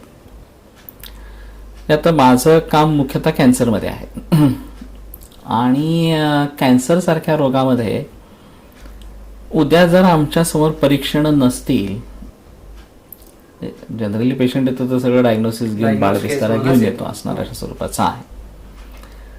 पण माझ्याकडेच मूळचा पेशंट आलाय, मला शंका आली आणि मी कॅन्सरच्या इन्व्हेस्टिगेशनसाठी पाठवला आणि कन्फर्म झाला, अशी फार रेअर उदाहरणं असणारी अशा स्वरूपाची. नाही घडत असं नाही आहे. पण आज मी नुसत्या माझ्या फिजिकल लेवलवरच्या परीक्षणांवरनं किंवा केस पेपर भरून घेऊन हा कॅन्सर असेल असं मला वाटावं असं अवघड जातं. पुष्कळ वेळेला लिम्फ नोड्स काहीतरी इन्व्हॉल्वमेंट आहे, नामुक आहे, तमुक आहे वगैरे अशा स्वरूपाच्या काहीतरी गोष्टी कळतात ज्या आताच्या फिजिक्सच्या माध्यमातून कळणाऱ्या आहेत. किंवा रक्ताच्या तपासण्या होतात आणि मग त्याच्यावरनं कळतं की बाबा हे. त्यात अगदी छोटंसं उदाहरण आहे वृद्धपत कामालेचं, की वृद्धपत कामाला टेक्स्च्युअल ग्रंथासारखी म्हणण्यासारखी श्वेतपुरुषा आहे, नखमूत्र वगैरे सगळे पीतवर्णी असणारे अशा स्वरूपाचे आहेत, भूक लागत नाही वगैरे वगैरे अशा स्वरूपाचे. आणि तपासण्यामध्ये यकृत वृद्धी नाही आहे असं समजा आता म्हटलं तर ही खरंच ग्रंथोक्त वृद्धपथ कामाला आहे का हा प्रायमरी किंवा सेकंडरी हिपॅटोमा आहे किंवा प्रायमरी हिपॅटोमा किंवा सेकंडरी मेटास्टॅसिस इन लिव्हर आहे, याच्यात फसगत होऊ शकते. आत्ता सोनोग्राफी केली किंवा इतर काही तपासण्या केल्या, अल्फा बीटा प्रोटीन केलं, प्रायमरी हिपॅटोमा असेल तर तुम्हाला इमिडिएटली मॅलिग्नंट आहे किंवा नाही, म्हणजे सोनोग्राफीला इमिडिएटली पिक्चर काहीतरी कळतच असणार अशा स्वरूपाचं. आणि तसं काही नसेल आणि वृद्धपथ कामालाच असेल तर ग्रंथोक्त विचाराने जाऊन उपयोग, त्याला काही अडचण नाही आहे. पण तसं नसेल तर वृद्धपथ कामाला हा उपद्रव झाला, तो मूळ विकारच होत नाही त्या ठिकाणी. त्यामुळे मूळ विकाराचं तुम्हाला ज्ञान होणं आवश्यक आहे तुमच्या पद्धतीने. त्याला तुम्ही नाव काही द्या, हिपॅटोमा म्हणा नाही तर आणखीन काही म्हणा असणार अशा स्वरूपाचं. पण वृद्धपथ कामाला हा उपद्रव आहे, तो मूळ आजार नाही, असं कुठेतरी डिफरन्सिएशन होणं गरजेचं आहे. आत्ता सोपा मार्ग सोनोग्राफी करून घेणं आणि पुढे वाटलं तर रक्ताच्या तपासण्या वगैरे करून घेणं हा आहे. पण मग आम्ही एकदा ह्या मार्गाने जायला लागलो असं झालं की आमची विचारशक्तीच कुंठित होते आणि मग आम्हाला या प्रकाराने काही विचार सुचणारच नाही, अशी परिस्थिती राहते. पण त्यात दुसरा एक भाग असा आहे की हे सगळं फिजिक्सचं प्रकरण आहे. सोनोग्राफी म्हणा, एक्सरे म्हणा, MRI म्हणा, स्कॅन म्हणा वगैरे वगैरे. आणि एका अर्थाने आमच्यात जे प्रत्यक्ष उपलब्धीमध्ये जे काही अडचणी येतात प्रत्यक्ष ज्ञानामध्ये, सतांच्या रूपाणामध्ये संधिकर्षात, अतिविप्रकर्षात, आवरणात, कर्ण दौर्बल्यात वगैरे वगैरे, यामुळे ज्ञान होत नाही अशा स्वरूपाचं म्हणून सांगतात. त्यातला आवरण म्हणून एक दोष सांगितलेला आहे. त्या आवरण या दोषावरती ह्या मॉडर्न टेक्निक्सने बऱ्यापैकी विजय मिळवला. एक्सरे मध्ये तुम्हाला बोन्स स्पष्ट दिसायला लागले असणारे अशा स्वरूपाची पहिल्यांदा जे काही टेक्निक आलं ते. मग सोनोग्राफीचं प्रकरण आलं, सॉफ्ट टिश्यूच्या संदर्भामध्ये तुम्हाला माहिती कळायला लागली, MRI आले, त्यातनं ते नर्वस सिस्टीम आणि या सगळ्या संदर्भामध्ये वेगळी माहिती कळायला लागली असणाऱ्या स्वरूपाचं. आणि ब्लॅक अँड व्हाईट असं आता ते समोर आलं, पुढे कलर डॉपलर वगैरे पण अशा प्रकारच्या पण गोष्टी आल्या. तर त्याच्यामुळे आवरणाचा दोष बऱ्यापैकी दूर झाला. फक्त भानगड एवढीच आहे की मॉडर्न सायन्सनी त्याचं ॲप्लिकेशन करून घेतलं कन्व्हेन्शनल मेडिसिनसाठी. त्यामुळे आत्ता सगळ्याचं इंटरप्रिटेशन कन्व्हेन्शनल मेडिसिनच्या अनुषंगाने होतं. त्यांचं जे काही पॅरामीटर्स आणि आहेत त्याला धरून डिस्क्रिप्शन येतं त्याचं. ही काय फक्त त्यांची मक्तेदारी आहे असं नाही. आम्ही आता IT फील्ड्सचा वापर आम्ही त्रिस्कंद कोशासाठी केला. IT फील्ड आहे, आधुनिक तंत्रज्ञान आहे. तुम्ही आयुर्वेदासाठी करा नाहीतर आधुनिक वैद्यासाठी करा, त्याच्या दृष्टीने काय फरक नाही, मक्तेदारी नाही. तर तसंच ह्याही बाबतीमध्ये राहील.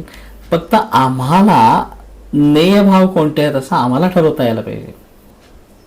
अग्निम जननशक्त्या परीक्षेत बलम व्यायाम शक्त्या मुक्तमुख वगैरे जे काही आलेला आहे प्रकारे, उद्या आम्ही असं ठरवलं की ह्या फिजिक्समधल्या यंत्रांचा वापर आम्ही बल ठरवण्यासाठी करायचा आहे, व्यायामशक्त्या परीक्षेत असणार अशा स्वरूपाचं.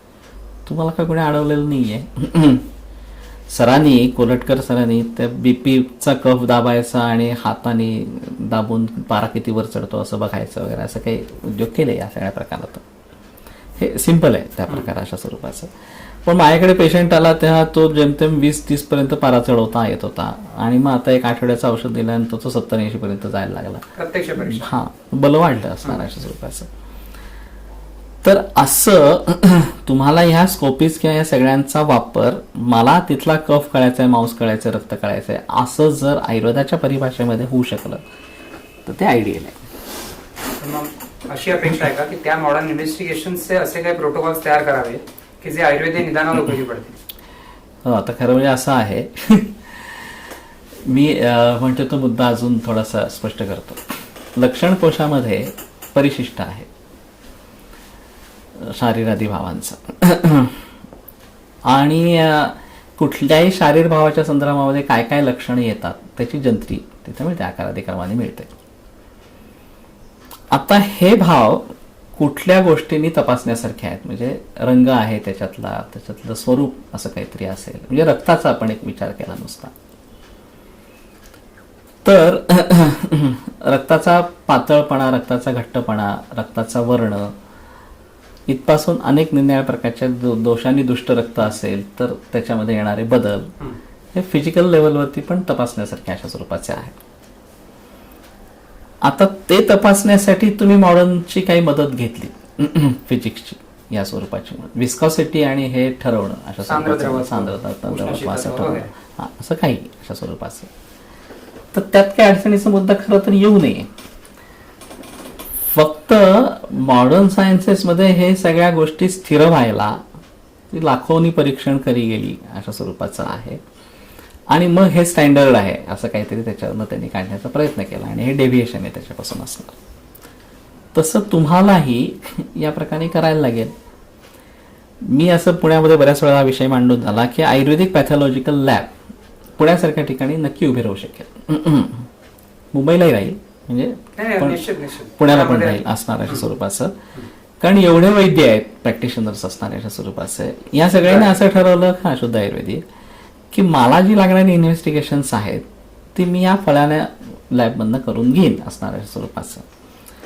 आणि जी काय म्हणजे तुम्हाला ब्लड शुगर करायची आहे, कोलेस्ट्रॉल तपासायचं आहे, की आणखीन काय तपासायचं, हिमोग्लोबिन तपासायचं असणार अशा स्वरूपाचं.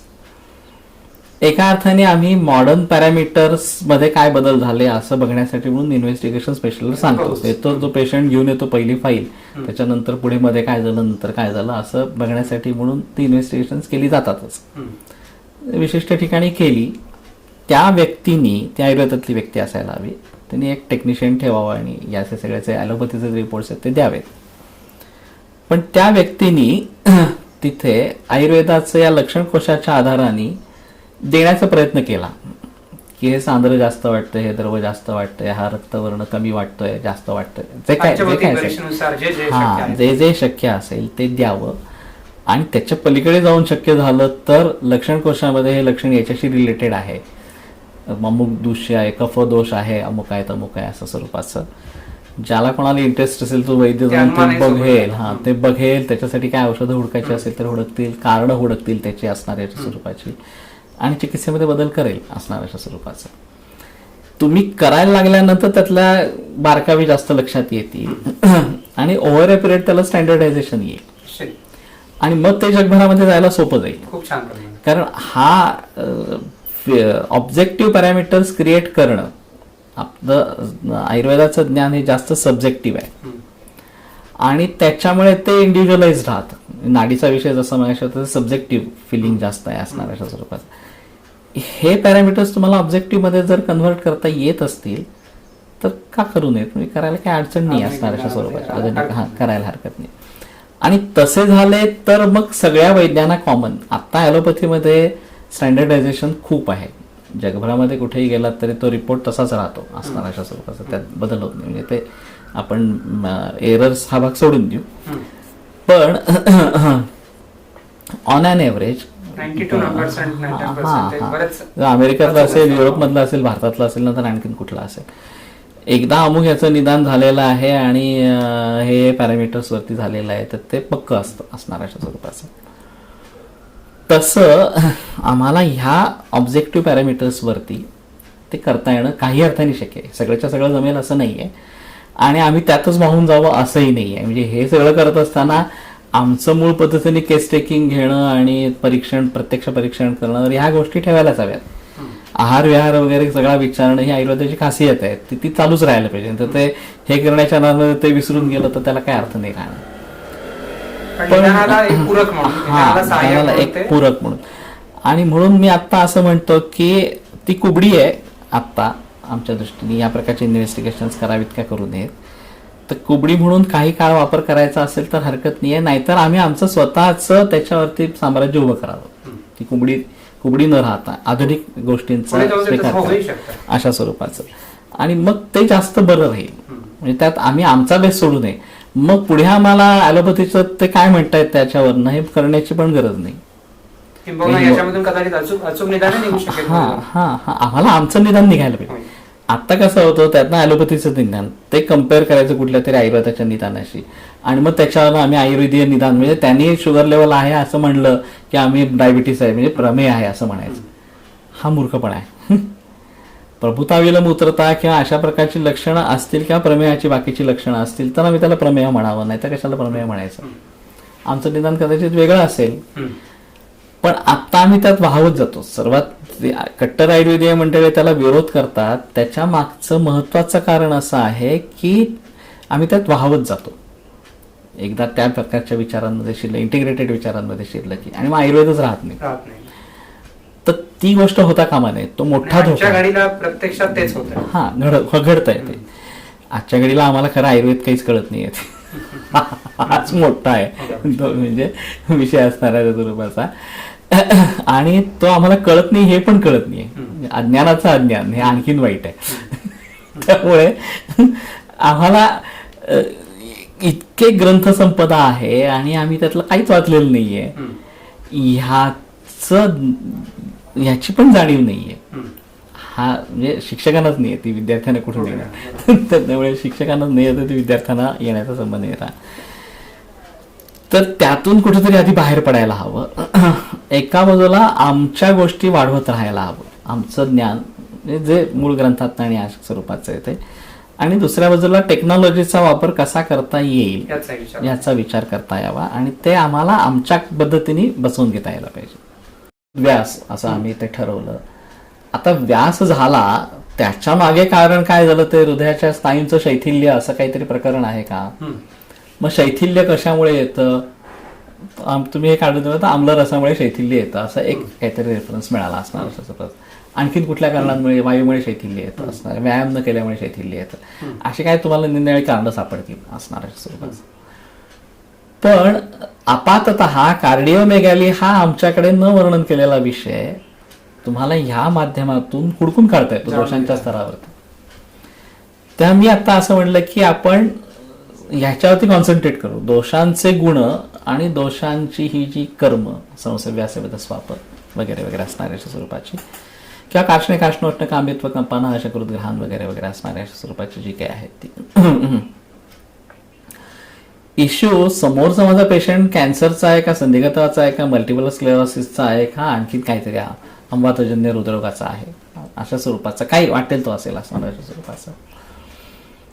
आम्ही त्यांच्या लक्षणांचं इंटरप्रिटेशन त्रिदोष सिद्धांतांच्या माध्यमातून या कोश वगैरे ह्या सगळ्या प्रकरणातून नीटपणे करू शकलो तर आम्हाला त्याला धरून चिकित्सा काय करायचं असं ठरवता येतं. म्हणजे आम्लरसाचं अतिसेवन झालंय आणि त्याच्यामुळे असं झालेलं असतं, ते आम्लरसाचं सेवन थांबवा, क्षाराचा काहीतरी वापर करा वगैरे वगैरे अशा प्रकारच्या काही गोष्टी, किंवा स्नेहन वगैरे वृक्षत गुणाशी संबंध असेल स्नेहन करा वगैरे अशा प्रकारच्या त्यातनं पुढे गोष्टी येतील. आणि मग हे आत्ताच्या काळातल्या आजारांच्या संदर्भात जसं आहे तसं ते पुढच्या काळामध्ये ही दोषाची मूळ गुण हा त्याचे आत्मलिंग हे बदलणार नाहीये कुठे असणार अशा स्वरूपात. त्याचा सांगोपांग अभ्यास झाला जो आज त्रिस्कंद कोशाच्या आधाराने करणं जास्त सोपं आहे. नाहीतर हे सगळे रेफरन्सेस गोळा करून ते करायचं हे अवघड प्रकरण आहे. पण आता हाताशी टूल आहे तुमच्या, त्रिस्कंद कोश आहे, त्यामुळे त्याच्या माध्यमातून ते केलं तर आम्ही कुठल्याच रोगाच्या संदर्भामध्ये मागे नाही पडणार असं होऊ शकेल. येऊन जाऊन कसं प्रश्न आहे की सएव कुपितोदोष हा समुत्थान विशेषतः स्थानांतराण्याची प्राप्यविकारांपुरते भून हे जे काही सूत्र आहे त्याचं तुम्ही प्रॅक्टिकल अप्लिकेशन कसं करू शकताय हा वेगळा महत्वाचा असणार अशा स्वरूपाचा मुद्दा. आणि मग आता कॅन्सर वगैरे सारख्या विकारांमध्ये कारण इतकी बदलली आहेत की खऱ्या अर्थाने त्या कारणांच्या मुळापर्यंत गेल्याखेरीज कॅन्सरवरती विजय मिळवता येणे अशक्यप्राय गोष्ट आहे. दुर्दैवाने आधुनिक वैद्यक म्हणा किंवा इतर मंडळी म्हणा ही त्या कारणांच्या मुळापर्यंत जाण्याचा प्रयत्नच करत नाही. सुपरफिशियली काहीतरी गोष्टी अशा स्वरूपाच्या घडत आहेत आणि असं सगळ्याच रोगांच्या बाबतीमध्ये राहील. म्हणून मी आता असं लाईफस्टाईल किंवा जीवनशैली ह्याच्यावरती कॉन्सन्ट्रेट करावं या मुद्द्यावरती मी आलो. संपूर्ण ग्रंथाची एकंदर रचना बघितली तर दोन प्रयोजनं झाली. एक स्वस्थस्य स्वास्थ्य रक्षणम आणि अर्थस्य विकार विकारक्षमन.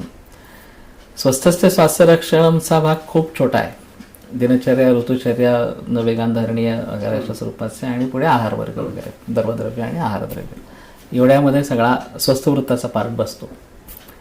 आणि इतर फापट पसारा, म्हणजे पसारा, फापट पसारा नाही म्हणणार त्याला, पसारा मोठा आहे असणार अशा स्वरूपाचा.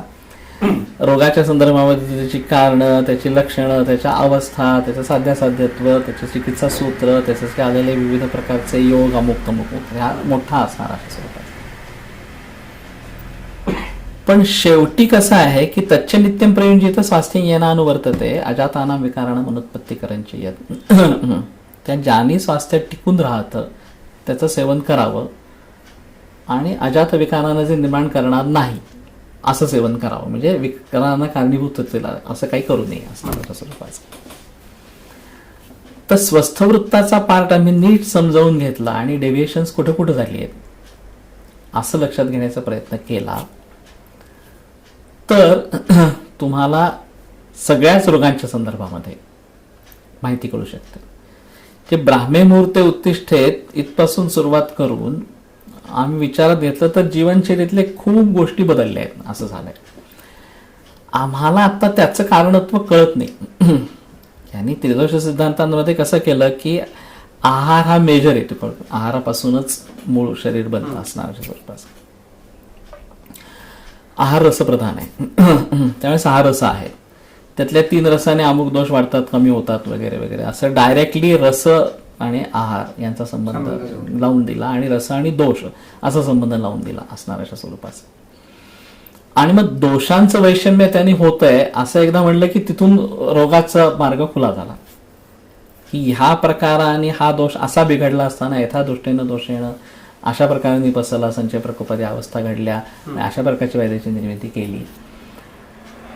आता हे मूळ ग्रंथातनं ज्या रोगांच्या विषयी दिलेलं आहे ते नीटपणे समजावून घेतलं तर आत्ताच्या काळामध्ये काय बदल झालेत ह्या मूळ स्थितीमध्ये असणार अशा स्वरूपाचे असं लक्षात घेतलं की त्या त्या काळाला अनुसरून तुम्हाला काय वेगळे रोग आलेत आणि त्याचं काय करायचं असं ठरवता येतं असं आहे.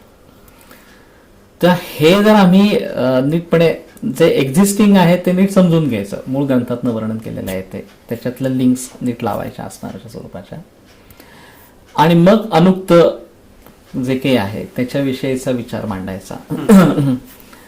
असं घडलं तर कुठल्याही काळातल्या कुठल्याही देशातल्या रोगांचा विचार आयुर्वेदाच्या या माध्यमातून करता येतो, आणि त्या सगळ्याचा बेस त्रिदोष सिद्धांत हाच राहतो आत्ताच्या परिस्थितीमध्ये. आणि म्हणून ती जीवनशैली असं समजून घ्यावं असा एक भाग त्याच्यामध्ये. आणि स्वस्थवृत्त आम्ही जेवढ्या बारकाईने समजून घेऊ काय करावं असणार अशा स्वरूपाचं, तेवढ्या बारकाईने त्यात बदल कुठं झालेत असे लक्षात येतील, आणि मग ते बदल तुम्ही विकारांमध्ये अप्लाय केलेत असणार. तर तुम्हाला त्याच्या संप्राप्त्या बसवता येणं, त्याच्यातल्या लक्षणं, त्याच्यातल्या अवस्था या गोष्टींचा विचार करता येणं, आणि मग पुढे जाऊन त्याची चिकित्सा सांगता येणं असं करता येणं शक्य होईल. तर आत्ता माझा प्रयत्न म्हणून मी तर अमेरिकेमध्ये माझ्या आत्ता मुलाखती झाल्या, ePrasaran.com नावाची वेबसाईट आहे, इंटरनेट रेडिओ आहे. पहिली कॅन्सरवरती झाली, कॅन्सर, हृदयरोग आणि मधुमेह, आणि नंतर मग लाईफस्टाईलवरती 4 मुलाखती मराठीत झाल्या. तर प्रचंड स्वागत झाल्यामुळे पुढच्या नुसत्या आहारावरती 4 मुलाखती आता झाल्यात मराठीतल्याच, आणि 2 हिंदी आणि 2 इंग्रजी पण झाल्यात असं झालं. पण ते ePrasaran.com म्हणून वेबसाईट आहे, त्याच्यामध्ये ते मिळेल ऐकायला असणार अशा स्वरूपाचं. पण त्यातनं माझ्या आत्ता असं लक्षात आलं की हा गाभा आहे एका अर्थाने, त्रिदोष सिद्धांत हा गाभा आहे, आणि ही जी काही त्यांनी एक सिस्टीम बसवली आहे ना की त्या आहार विहार वगैरे ह्या सगळ्या गोष्टींचा डायरेक्टली परिणाम दोषांवरती कसा होतो असं ठरवण्याची, आणि त्याला धरून पुढे चिकित्सेला कसं जायचं हे अप्रतिम आहे. ते हे ऋषीमुनींची देणगी असणार अशा स्वरूपाचं. मी एक गमतशीर उदाहरण सांगतो म्हणजे हा मुद्दा जास्त स्पष्ट होईल, आणि ही लिंक आता कन्व्हेन्शनल मेडिसिनमध्ये नाही आहे, आणि त्याचे किती दुष्परिणाम आहेत असणार अशा स्वरूपाचं. एक 34व्या वर्षी एक तरुणी माझ्याकडे आली, ओव्हेरियन सिस्ट आहे आणि ते काढून टाकायचा सल्ला दिला आहे म्हणून आली. त्याच्यापूर्वी 28व्या वर्षी तिला हेवी ब्लिडिंग व्हायला लागलं आणि एका ओव्हरीला सिस्ट होतं. त्याला काहीतरी उपचार केले हार्मोनल, पण त्याचा काही उपयोग झाला नाही आणि म्हणून चक्क पार्शल उफेरेक्टमी आणि हिस्टेक्टमी अशी करून टाकली. गर्भाशय काढला आणि ओव्हरी पण काढून टाकली. पुढे दुसऱ्या ओव्हरीला सिस्ट निर्माण झाला, ते आता ते म्हणलं ते पण काढून टाका म्हणून ती विचारायला आली. IT फील्डमध्ये कामाला होती आणि माझ्या पहिल्याच प्रश्नाला ते प्रकरण अडखळलं की सकाळी किती वाजता उठता. याचं तिचं उत्तर असं होतं की ते अनिश्चित आहे. म्हणलं म्हणजे कशामुळे? ते म्हणजे नाही, रात्री 8-9 पर्यंत आले तर मग सकाळी उठते 6 वाजता, पण 12-1 वाजला तर मग 7-8 वाजता उठते, पहाटे 4-5 वाजले तर 11 वाजता उठते असं. IT फील्डचा IT फील्डचा. ते म्हणलं ठीक आहे, पण मग रात्रीच्या जेवणाचं काय करताय अशा वेळेला? ते म्हणते नाही काय येत असतं ना कॅन्टीनमधनं, काय सँडविचेस, ढोकळा, सामोसा, कॉफी. मी म्हणाल ते येतं. किती वाजता येत असणार? तर मी म्हटलं तू गायनेकॉलॉजिस्टला विचारलंस का की मला हे हेवी ब्लिडिंग झालं त्याचं कारण काय? मी नाही विचारलं. ते म्हटलं ठीक आहे, ते विचारलं असतं त्यांनी उत्तर काय दिलं असतं? हार्मोनल इम्बॅलन्स आहे. हार्मोनल इम्बॅलन्स का झाला? हा प्रश्नच कोणाला पडत नाही. हार्मोनल इम्बॅलन्स का झाला असणार आहे? हार्मोनल इम्बॅलन्स झाला म्हणून हे हार्मोन वाढलंय, हेच निदान. आणि हा हार्मोन वाढलंय, हे कमी झालंय म्हणून त्याला फलानं द्या म्हणजे झालं. आणि त्यांनी नाही होत असेल तर काय, हिस्टेक्टमी करा. आता हिस्टेक्टमी काय ट्रीटमेंट आहे का ह्या सगळ्या प्रकरणांमध्ये असणाऱ्या स्वरूपाची? तर कसं आहे की ॲलोपॅथीमध्ये हा सांधाच नाहीये. आता तुमचं डेली रुटीन आणि तुमचं स्वास्थ्य किंवा रोग यांचा काहीतरी संबंध आहे, असा आमच्याकडे त्रिदोष हा मोठा सांधा आहे. डायरेक्ट रिलेशनशिप आहे की ह्यानी असे दोष वाढतात आणि त्यांनी असं, ते पित्त वाढलं आणि त्यांनी रक्तस्राव सुरू झाला किंवा वात वाढला आणि त्यांनी असं काहीतरी झालं असणार अशा स्वरूपाचं. ते काही लिंकच नाही आहे. मी काय ना गायनाकॉलॉजिस्टशी बोलत होतो, असंच रक्तप्रदाराच्या एका केसच्या संदर्भामध्ये इंटरॅक्शन झाली आणि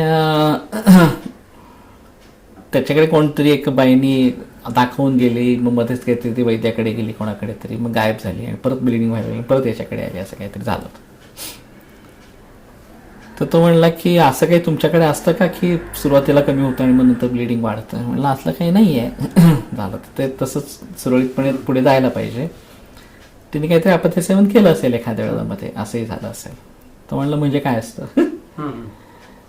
मी म्हणलं आमच्याकडे दही, उडीद, लोणची वगैरे असे सगळे पदार्थ खाल्ले तर त्यांनी ब्लिडिंग वाढेल असं आहे. किंवा दगदग जास्त झाली त्यांनी ब्लिडिंग वाढेल असणार स्वरूपाचं. म्हणजे तुमच्याकडे काय विचार करतात? नाही म्हणलं आम्ही त्या हार्मोन्सचा विचार करतो. म्हणलं हार्मोन्सचा विचार करून जेव्हा साधत नाही तेव्हा काय करतात? नॉटी युटेरस म्हणलं काढून टाकायचं. आता मला नॉटी युटेरस ही शास्त्रीय संज्ञा आहे, हे मला पटायलाच तयार नाही. गायनेकॉलॉजिस्ट सांगते असणाऱ्या स्वरूपाचं, पारिभाषिक संज्ञा असणाऱ्या स्वरूपाचं. आणि एखादा खोडकर मुलगा आहे म्हणून आम्ही त्याला मारून टाकतो का? म्हणजे लेमॅनच्या भाषेत बोलायचं झालं तरी अशा स्वरूपाचं. पण लोक ह्याला ट्रीटमेंट समजतात, ॲलोपॅथी पण ह्याला ट्रीटमेंट समजतंय. गर्भाशय काढून टाकणं असणार अशा स्वरूपाचं हे काही ट्रीटमेंट आहे का खऱ्या अर्थाने? आणि मग मी त्याला म्हणलं किंवा त्या तो मग जरा विचारात पडला. तर म्हणलं दही वगैरे काहीतरी हार्मोन्सवरती परिणाम होत असेल. मी म्हणलं ते तुमचा संशोधनाचा विषय आहे, ॲलोपॅथीतला विषय आहे तो. म्हणजे मला हार्मोन्सचं मला काही कळत नाही. आमच्या दृष्टीने त्याने पित्त वाढलं आणि पित्त वाढून रक्तपित्तासारखे काही संप्रतिक्रिया रक्तप्रदार अशा स्वरूपाचं घडलं, असं आमच्या दृष्टीने त्याचा सांधा पक्का आहे. भानगड अशी आहे, अशा प्रकारची काही लिंकच नसल्यामुळे भले त्यांच्या दृष्टीने हार्मोनल इम्बॅलन्स आहे आणि भले त्याने असं गृहीत धरलं की दह्याने हार्मोन बिघडतं काय तर निदान दही खाऊ नका असं तरी सांगतील ना.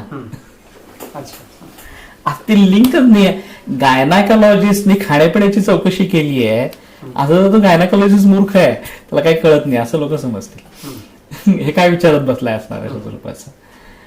उद्या कुठल्या ENT स्पेशालिस्टकडे गेलाय आणि त्यांनी खाण्यापिण्याची चौकशी केली आहे, डर्मॅटॉलॉजिस्टकडे गेलाय त्यांनी खाण्यापिण्याची चौकशी केली आहे, काही संबंधच नाही आहे ना. आमच्याकडे त्रिदोष सिद्धांतांच्या माध्यमातून ह्या सगळ्या गोष्टींचा, म्हणून मी माझी पहिली सुरुवात केली ती सृष्टी आणि पुरुष. सृष्टीमधल्या पदार्थांचा पुरुषावरती काय परिणाम होतो, व्यक्तीवरती काय परिणाम होतो, ह्याचं डायरेक्ट लिंक थ्रू त्रिदोष आहे ना आता, की त्याच्यातून त्रिदोषांवरती काय परिणाम होतो असं डिफाईन केलंय. आणि मग त्रिदोषांमधनं रोगापर्यंतचा प्रवास स्पष्ट केलेला आहे असणार स्वरूपाचा. त्यामुळे डायरेक्ट लिंक आहे. आणि मग ती लिंक एकदा तुम्हाला कळली की तुम्हाला ही कारणं घडतात ती टाळायला पाहिजे. संक्षेपित क्रिया व निदान परिवर्जनम अशा स्वरूपाचं. म्हणून त्याच्या विपरीत हेतू विपरीत चिकित्सा करा. त्याच्या पलीकडे जाऊन नाही कमी होत असेल तर व्याधी विपरीत करा. त्या व्याधीसाठी म्हणून काय वगैरे वगैरे अशा स्वरूपाचं म्हणून प्रकरण आलेलं आहे. अधिक शास्त्रीय आहे, हेच शास्त्रीय आहे. कारण शास्त्र म्हणलं की कार्यकारण भावाला दुर्दैवाचा भाग अनेक वैद्यकामध्ये अनेक ठिकाणी कार्यकारण भावच नाहीये. इटिओलॉजी अननोन असणार अशा स्वरूपाचं असंच प्रकरण असतं. आणि तरी ते सायंटिफिक आहे. आणि त्याच्या दृष्टिकोनातून आयुर्वेद सायंटिफिक आहे किंवा नाही असं विचारात घ्यायला पाहिजे. तर हे तर मला अनाकलनीयच वाटतं असणार. कुणी कोणाला व्हॅलिडेट करायचं. आयुर्वेद एज ओल्ड सिस्टीम, हजारो वर्षापासूनच असलेलं तत्वज्ञान असणार अशा स्वरूपाचं आहे. करायचं झालं तर ॲलोपॅथीचं व्हॅलिडेशन आयुर्वेदाने करावं. जे करायचंच असेल तर. जे आता 200-300 वर्षामध्ये पुढे आलेलं आहे ते इतक्या जुन्या अशा गोष्टीची काय परीक्षा करणं आणि त्यांनी काय आयुर्वेदाचे ग्रंथ वाचलेत, काय बघितलंय की त्याने आयुर्वेदाचं व्हॅलिडेशन करावं. जर मुळामध्ये तुम्हाला एकही पुस्तक वाचलेलं, एकही ग्रंथ वाचलेला नाही, एकही पेशंट कसा बरा होता आयुर्वेदाने बघितलेलं नाही, तर कसलं तुम्ही बोडक्याचं आयुर्वेदाचं काय व्यक्त करता असणार अशा स्वरूपाचं. मी आता उलट म्हणायला लागलो की आता बऱ्याच वेळा असं कॅन्सर वगैरेच्या बाबतीमध्ये असं होतं की डॉक्टर मंडळी सांगतात की नाही याच्या जोडीला आयुर्वेद वगैरे काही घ्यायचा नाही, केमोथेरपी किंवा चालू असताना.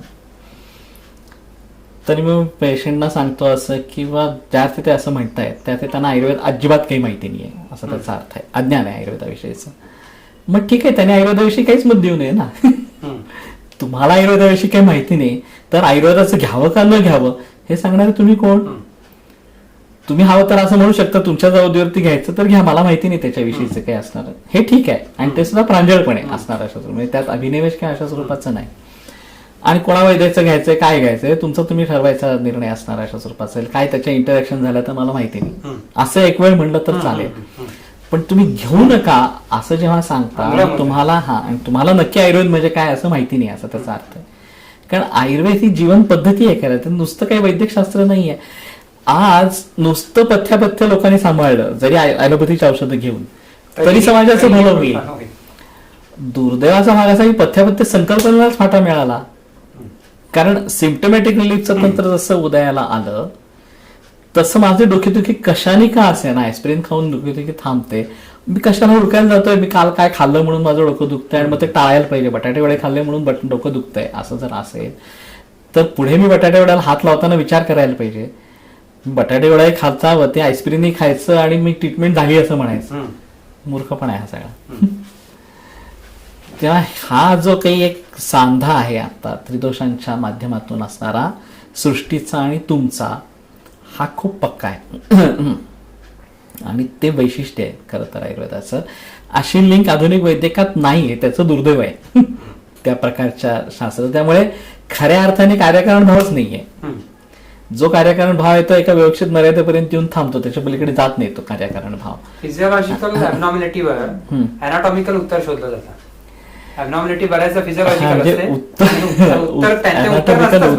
उत्तर नाहीये ते. म्हणजे माझं म्हणणं गर्भाशय काढून टाकणं हे उत्तर नाहीये, सांधा रिप्लेस करणं हे उत्तर नाहीये. त्यांच्या दृष्टीने जरी विचार केला तरी ॲबनॉर्मॅलिटी फिजिओलॉजिकल होती, मग त्याच्यावर फिजिओलॉजिकल उत्तर का नाही शोधलं तर त्या अॅनाटॉमिकल तो प्रश्न अवयवच काढून टाकला आणि अॅनाटॉमिक्स त्यातली बदलून टाकली. फिजिओलॉजीचा प्रश्नच राहिला नाही असं आहे. म्हणजे आताच्या सगळ्या प्रकारमध्ये महाराष्ट्र टाइम्स मध्ये एक लेख आला होता की आता दुखणारे साधनेच बदलून मिळण्याची सोय वगैरे अशा स्वरूपाचं. त्यात ते ॲलोपॅथीच्या सर्जरीची भलावण होती. तर ठीक आहे, सर्जरीची भलावण करावी, त्याच्यात काही अडचणीच मुद्दा नाही. पण त्यात त्यांनी आतापर्यंत याला काही शास्त्रीय चिकित्सा उपलब्ध नव्हती आणि कुठेतरी तेल लावशे असं काहीतरी केलं जायचं. आणि आता शास्त्रीय उपचार म्हणजे ते सांधेच बदलून टाकता येतात असं त्यांनी लेख लिहिला. त्याला मी प्रतिक्रियात्मक लेख पाठवला. तो छापून नाही आला, तो मागणी राहा. तर मी असं म्हणलं होतं की वास्तविक सर्जरीमधली ही प्रगती आहे, पण हे मेडिसिनचं अपयश आहे आधुनिक वैद्यकातील. पार्ट रिप्लेसमेंटचा सल्ला कधी दिला जाऊ शकतो? जेव्हा आम्ही मेडिसिनने हात टेकले, आता याच्या पलीकडे काय करण्यासारखं नाही असणार अशा स्वरूपाचं. आमच्या दृष्टीने वाताने त्या वेदना होतात, तो वृक्ष शीत वगैरे गुणधर्माचा आहे आणि त्याला तेल लावलं आणि शेकलं आणि त्यांनी बरं वाटलं, तर दिस इज सायंटिफिक. तुम्ही कार्यकारण भाव त्या ठिकाणी वापरता आहात. अॅनल्जेसिक देण्यापेक्षाही सायंटिफिक आहे. अॅनल्जेसिकनी वेदना नुसती जाणवून न देणं ह्याच्यापेक्षा हे शास्त्रीय आहे खऱ्या अर्थाने, कारण तुम्ही कार्यकारण भावाचा विचार करता. तेव्हा हे अशास्त्रीय, अशा स्वरूपाचं तेल लावणं शेकणं आणि सांधे रिप्लेस करणे हे शास्त्रीय, हा मूर्खपणा आहे. खऱ्या अर्थाने विचार करायचा झाला तर ती मेडिसिनचं अपयश आहे, मेडिसिनची शरणागती आहे असं ते प्रकरण आहे. आणि आता खूप ठिकाणी सर्जरी टेक ओव्हर करते. म्हणजे हा व्हॉल्व हातचा बिघडला ते रिप्लेस करा, हा किडनी बिघडली तर किडनी ट्रान्सप्लांट करा, लिव्हर बिघडलं लिव्हर ट्रान्सप्लांट करा, बोन मॅरो ट्रान्सप्लांट करा, सगळ्याला म्हणजे सांधे बिघडले सांधे बदला, सगळ्याला बदला असंच प्रकरण आहे आताच्या याच्यामध्ये. तर का? तर त्याचा मूळ आहार विहार वगैरे दैनंदिन गोष्टींशी जो लिंकअप आयुर्वेदाने त्रिदोषी सिद्धांताच्या मार्फत दिलाय, त्रिदोषांच्या मार्फत दिलाय, तो लिंकअप नाही. हे त्याच्यामागचं महत्वाचं कारण आहे. आणि म्हणून या सगळ्या अर्थाने त्रिदोष सिद्धांत खूप महत्वाचा ठरतो. म्हणजे मुळापर्यंत जाऊन जर खऱ्या अर्थाने विचार करायला हवा असेल तर कुठल्याही काळातल्या रोगाला सामावून घेण्याची क्षमता असणं हे एक मोठं वैशिष्ट्य. आणि दैनंदिन आहार विहाराशी सांगड घालून तुम्हाला आहार विहाराच्या स्तरावरती कार्यकारण भाव पक्का करणं आणि दुरुस्त्या सुचवणं, या अर्थाने त्रिदोषी सिद्धांत खूप महत्वाचा अशा स्वरूपाचा ठरतो. परदेशामध्ये पुन्हा याच्याविषयी चळवळ उभी राहिली ऑर्गॅनिक फूडची, आणि मग त्याचं एक वेगळं मार्केट उभं राहिलं असणार अशा स्वरूपाचं. पण तरीही एकंदर पॉप्युलेशनच्या मानाने हे कमी आहे, कारण ते महागडे आहेत, कारण ते कमी लोक पिकवत आहेत, त्याच्यामुळे आता ते महाग आहे. 1.5 उपलब्धतेमध्ये सुद्धा असं होईल, गहू तांदूळ उपलब्ध झाले, चणा डाळ उपलब्ध झाली, आणि समजा तुम्हाला तुमच्या रोजच्या ज्या वापरातल्या गोष्टी आहेत त्या जर झाल्या नाहीत, म्हणजे फळं उपलब्ध नाही झाली, तरी तेच होणार आहे. कोणत्या ना कोणत्या मार्गाने शेवटी शरीरामध्ये केमिकल जाणार. बरोबर, असं आहे. पण म्हणजे हे बदलायला हवं असेल तर सगळ्यांनीच तळ्या स्तरावरती प्रयत्न. यांचं इकॉनॉमिक्स मधलं एक तत्व असतं, मागणी तसा पुरवठा. सगळ्या समाजाची मागणी आली की आम्हाला ऑर्गॅनिकच हवं आहे, तर शेतकरी पिकवायला लागतील, ते शेतकऱ्यांचंही भलं आहे अशा स्वरूपाचं. ही सगळी फसवणूक झाली आहे खरं शेतकऱ्यांची. आता शेतकरी शेत मोडून खातोय असं आहे. ते किती काळ टिकणार? नाही टिकणार आहे का? कारण तुम्ही वरनं भरपूर खतं घातली, अमुक केलं, तर मूळ जमिनीचा कस घालवून बसलोय. आणि त्याला खऱ्या अर्थाने विश्रांती दिल्याखेरीज आणि सेंद्रिय पद्धतीचं पुन्हा प्रयत्न केल्याखेरीज मूळ जमिनीचा कस सुधारणारच नाही. त्यामुळे सगळं कोलॅप्स होईल. आणि आत्ताही नाहीतरी यावी तेव्हा आत्महत्या वगैरे सगळं प्रकरण चालूच आहेत शेतकऱ्यांच्या असणार स्वरूपाचं. म्हणजे त्याच्या समस्येच्या मुळापर्यंत खरं कोणी जातच नाही आता, असं वस्तुस्थिती आहे. पण ठीक आहे, तो आपला आत्ता विषय नाही आहे, त्याच्यामुळे आता मी त्यात फार शिरत नाही असणार स्वरूपाचं. पण सांगण्याचा मतितार्थ असा की ह्या गोष्टींचा जर नीटपणे विचार केला गेला तर आम्हाला कॅन्सरच्या मुळाशी जाता येईल आणि मुळापासून त्याला प्रतिबंध करता येईल. म्हणून मी माझं लक्ष केंद्रित केलं, ते प्रतिबंध या विषयावरती लक्ष केंद्रित केलं. आणि त्यातही मी असं ठरवलं की प्रायमरी आणि सेकंडरी अशा 2 स्तरावरती, म्हणजे प्राथमिक स्तरावरती कॅन्सर होऊ नये, आणि एकदा कॅन्सर होऊन गेल्यानंतर समजा पुन्हा कॅन्सर होऊ नये, डिसीज फ्री अवस्थेमधले पेशंट्स असतात, तर त्यांच्यामध्ये तरी खटपट करून रिकरन्स येऊ नये म्हणून प्रयत्न करायचा. दुर्दैवाचा भाग असा की त्यात म्हणण्यासारखं यश आलं नाही. हे मला असं वाटलं होतं की सेकंडरीमध्ये, प्रायमरीला तर अजून खूप अवकाश आहे, पण सेकंडरीमध्ये पण आलं नाही. आता मी काही निराशावादी नाही आहे, ती यश येईल आहे खात्री मला. पण लोकांचं म्हणणं असं होतं की आता समजा केमोथेरपी, रेडिएशन, सर्जरी सगळं करून झालं आणि so called disease free state आहे, म्हणजे इन्व्हेस्टिगेशन नॉर्मल आहे, तर आधुनिक वैद्यकाप्रमाणे पुढचा 5 वर्षाचा कालावधी हा महत्त्वाचा असतो. त्यामध्ये रिकरन्सची शक्यता दाट असते. नंतर होतच नाही असं नाही, 10 वर्षांनी, 15 वर्षांनी, 20 वर्षांनी कॅन्सर रिकवर झाल्याची उदाहरणं आहेत, पण तरी मॅक्झिमम पॉसिबिलिटी पहिल्या 5 वर्षात असते. त्यांच्याकडे याचं काही तत्वज्ञान नाही आहे, होऊ नये. मी पुन्हा मगाचाच विचार की कारणं ओळखली मूळ कारण आणि कारणं टाळली गेली तर होणार नाही. कारणं हुडकण्याचा प्रश्नच नाही आहे. त्यामुळे ते नुसतंच ऑब्झर्वेशन करत राहतात. दर 3 महिन्यांनी, 6 महिन्यांनी तपासण्या होत राहतात. मग CT स्कॅन होतो, MRI होतो, किंवा काय रक्ताच्या तपासण्या होतात वगैरे वगैरे. आणि मग 1, 2 वर्ष, 3 वर्ष कधी कॅन्सर पुन्हा रिकरन्स झालाय असं लक्षात आलं, किंवा मेटास्टेसिस झालाय असं लक्षात झालं की पुन्हा केमोथेरपी, रेडिएशन पुढचे सुरुवात अशा प्रतिबंधात्मक उपाय कोणतेही उचलले नाही जात आहेत असणाऱ्या अशा स्वरूपाचे. आणि मग दुसऱ्या वेळेला जेव्हा तो होतो तेव्हा त्याचा सक्सेस रेट खाली आलेला असतो. मग होते सगळं ते पॅलिएटिव्ह तंत्रामध्ये जातं.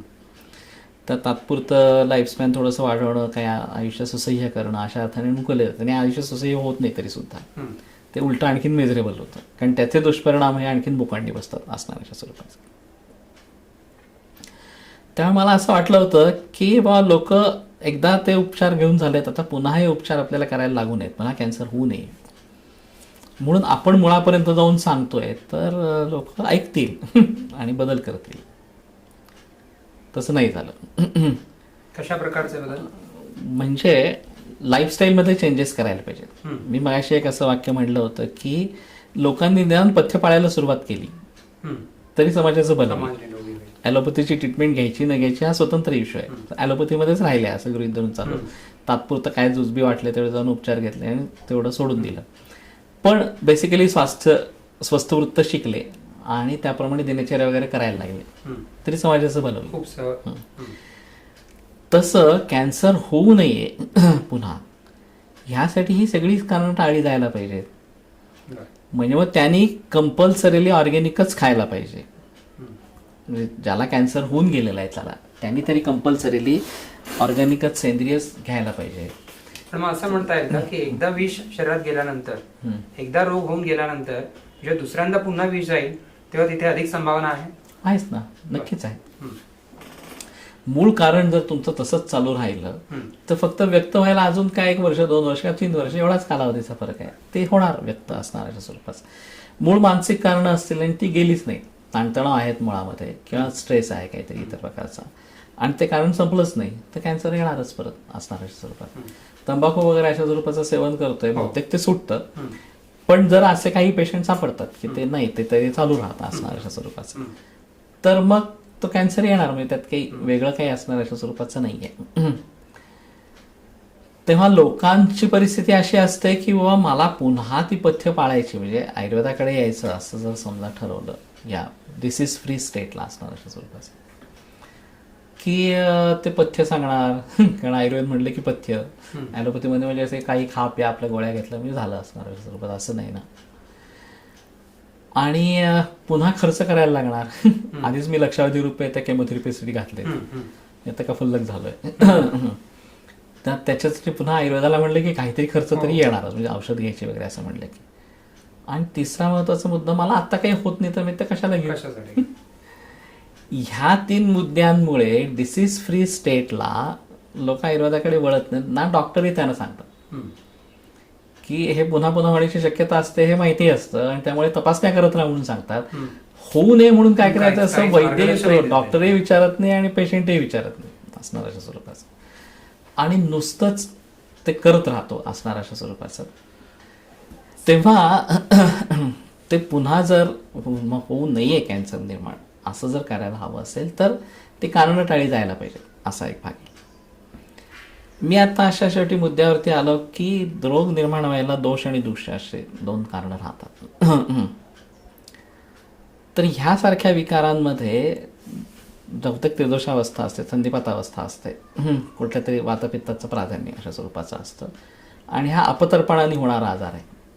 जरी आता ते वृद्धी आहे, काहीतरी वाढ दिसतीये, म्हणजे ते कफाशी रिलेटेड असेल असं वाटलं तरी संतर्पणजन्य व्याधी नाही, अपतर्पणजन्य व्याधी आहे. आणि ते अपतर्पण निरनिराळ्या स्तरावरचं असतं. म्हणजे फिजिकल स्तरावरचं काहीतरी अपतर्पण असेल, मानसिक स्तरावरचं काही असणार अशा स्वरूपाचं असेल, आहारात्मक विहारात्मक असं राहील. आणि मग ते तुम्हाला कुठल्या प्रकारचं अपतर्पण आहे असं गृहीत धरून त्याला विपरीत काय करायचं असं ठरवायला पाहिजे. म्हणजे चिंताशोक वगैरे ह्या प्रकारच्या कारणाने होणारं मानसिक अपतर्पण आहे, तर तुम्हाला सांत्वन, हर्षण वगैरे अशा स्वरूपाच्या काहीतरी गोष्टी करायला हव्यात खऱ्या. त्यामुळे मी आत्ता असं ठरवलं की दोषांच्या स्तरावरती संधिपातावस्था अशा स्वरूपाची आहे, वातपित्त प्राधान्य आहे, त्याचं धरून काहीतरी चिकित्सेचं धोरण असावं. आणि कॅन्सर हा मुळामध्ये टिश्यूजचा आजार आहे, त्यामुळे तो दूष्य हा आमच्या दृष्टीने खूप महत्त्वाचा मुद्दा ठरतो. आणि म्हणून मग मी आत्ता असं केलं की दूष्य आम्हाला जर विनिश्चय करता आला तर त्या दूष्याला धरून चिकित्सा करता येईल.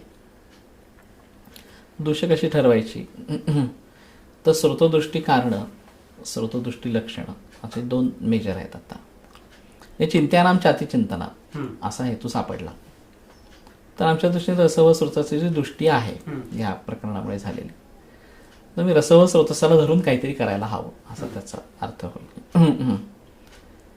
किंवा काय दधी वगैरे अशा स्वरूपाचं सेवन आहे, अभिषंदिनी भोज्यानी स्थूलानीचे गुरुणीच्या असणार अशा स्वरूपाचं, मांस व स्रोताची दृष्टी आहे, रक्त व स्रोताची दृष्टी आहे, असं तुम्हाला कारणांवरनं कुठल्या दृश्याची दृष्टी आहे असं एक ठरवता येतं. लक्षणं त्या दृश्यांची असतील, अश्रद्धा, चारुचिष्टास्य, वैरस्य, रसज्ञता वगैरे ही जे काही रसप्रदोषाच्या रोगा असं म्हणून वर्णन केलेलं आहे, तर तुम्हाला त्या दृश्याची दृष्टी आहे असं ठरवता येतं. अश्रद्धेसारखी लक्षणं दिसतात असणाऱ्या स्वरूपाची.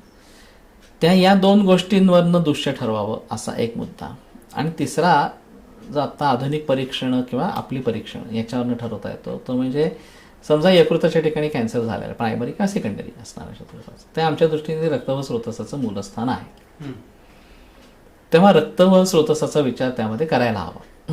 तुम्हाला कारण आणि लक्षणात्मक सापडो न सापडो, पण यकृताची इन्व्हॉल्वमेंट आहे असं जर म्हटलं तर रक्त व स्रोतसाचा विचार त्या ठिकाणी करायला हवा असं त्याचा अर्थ होईल.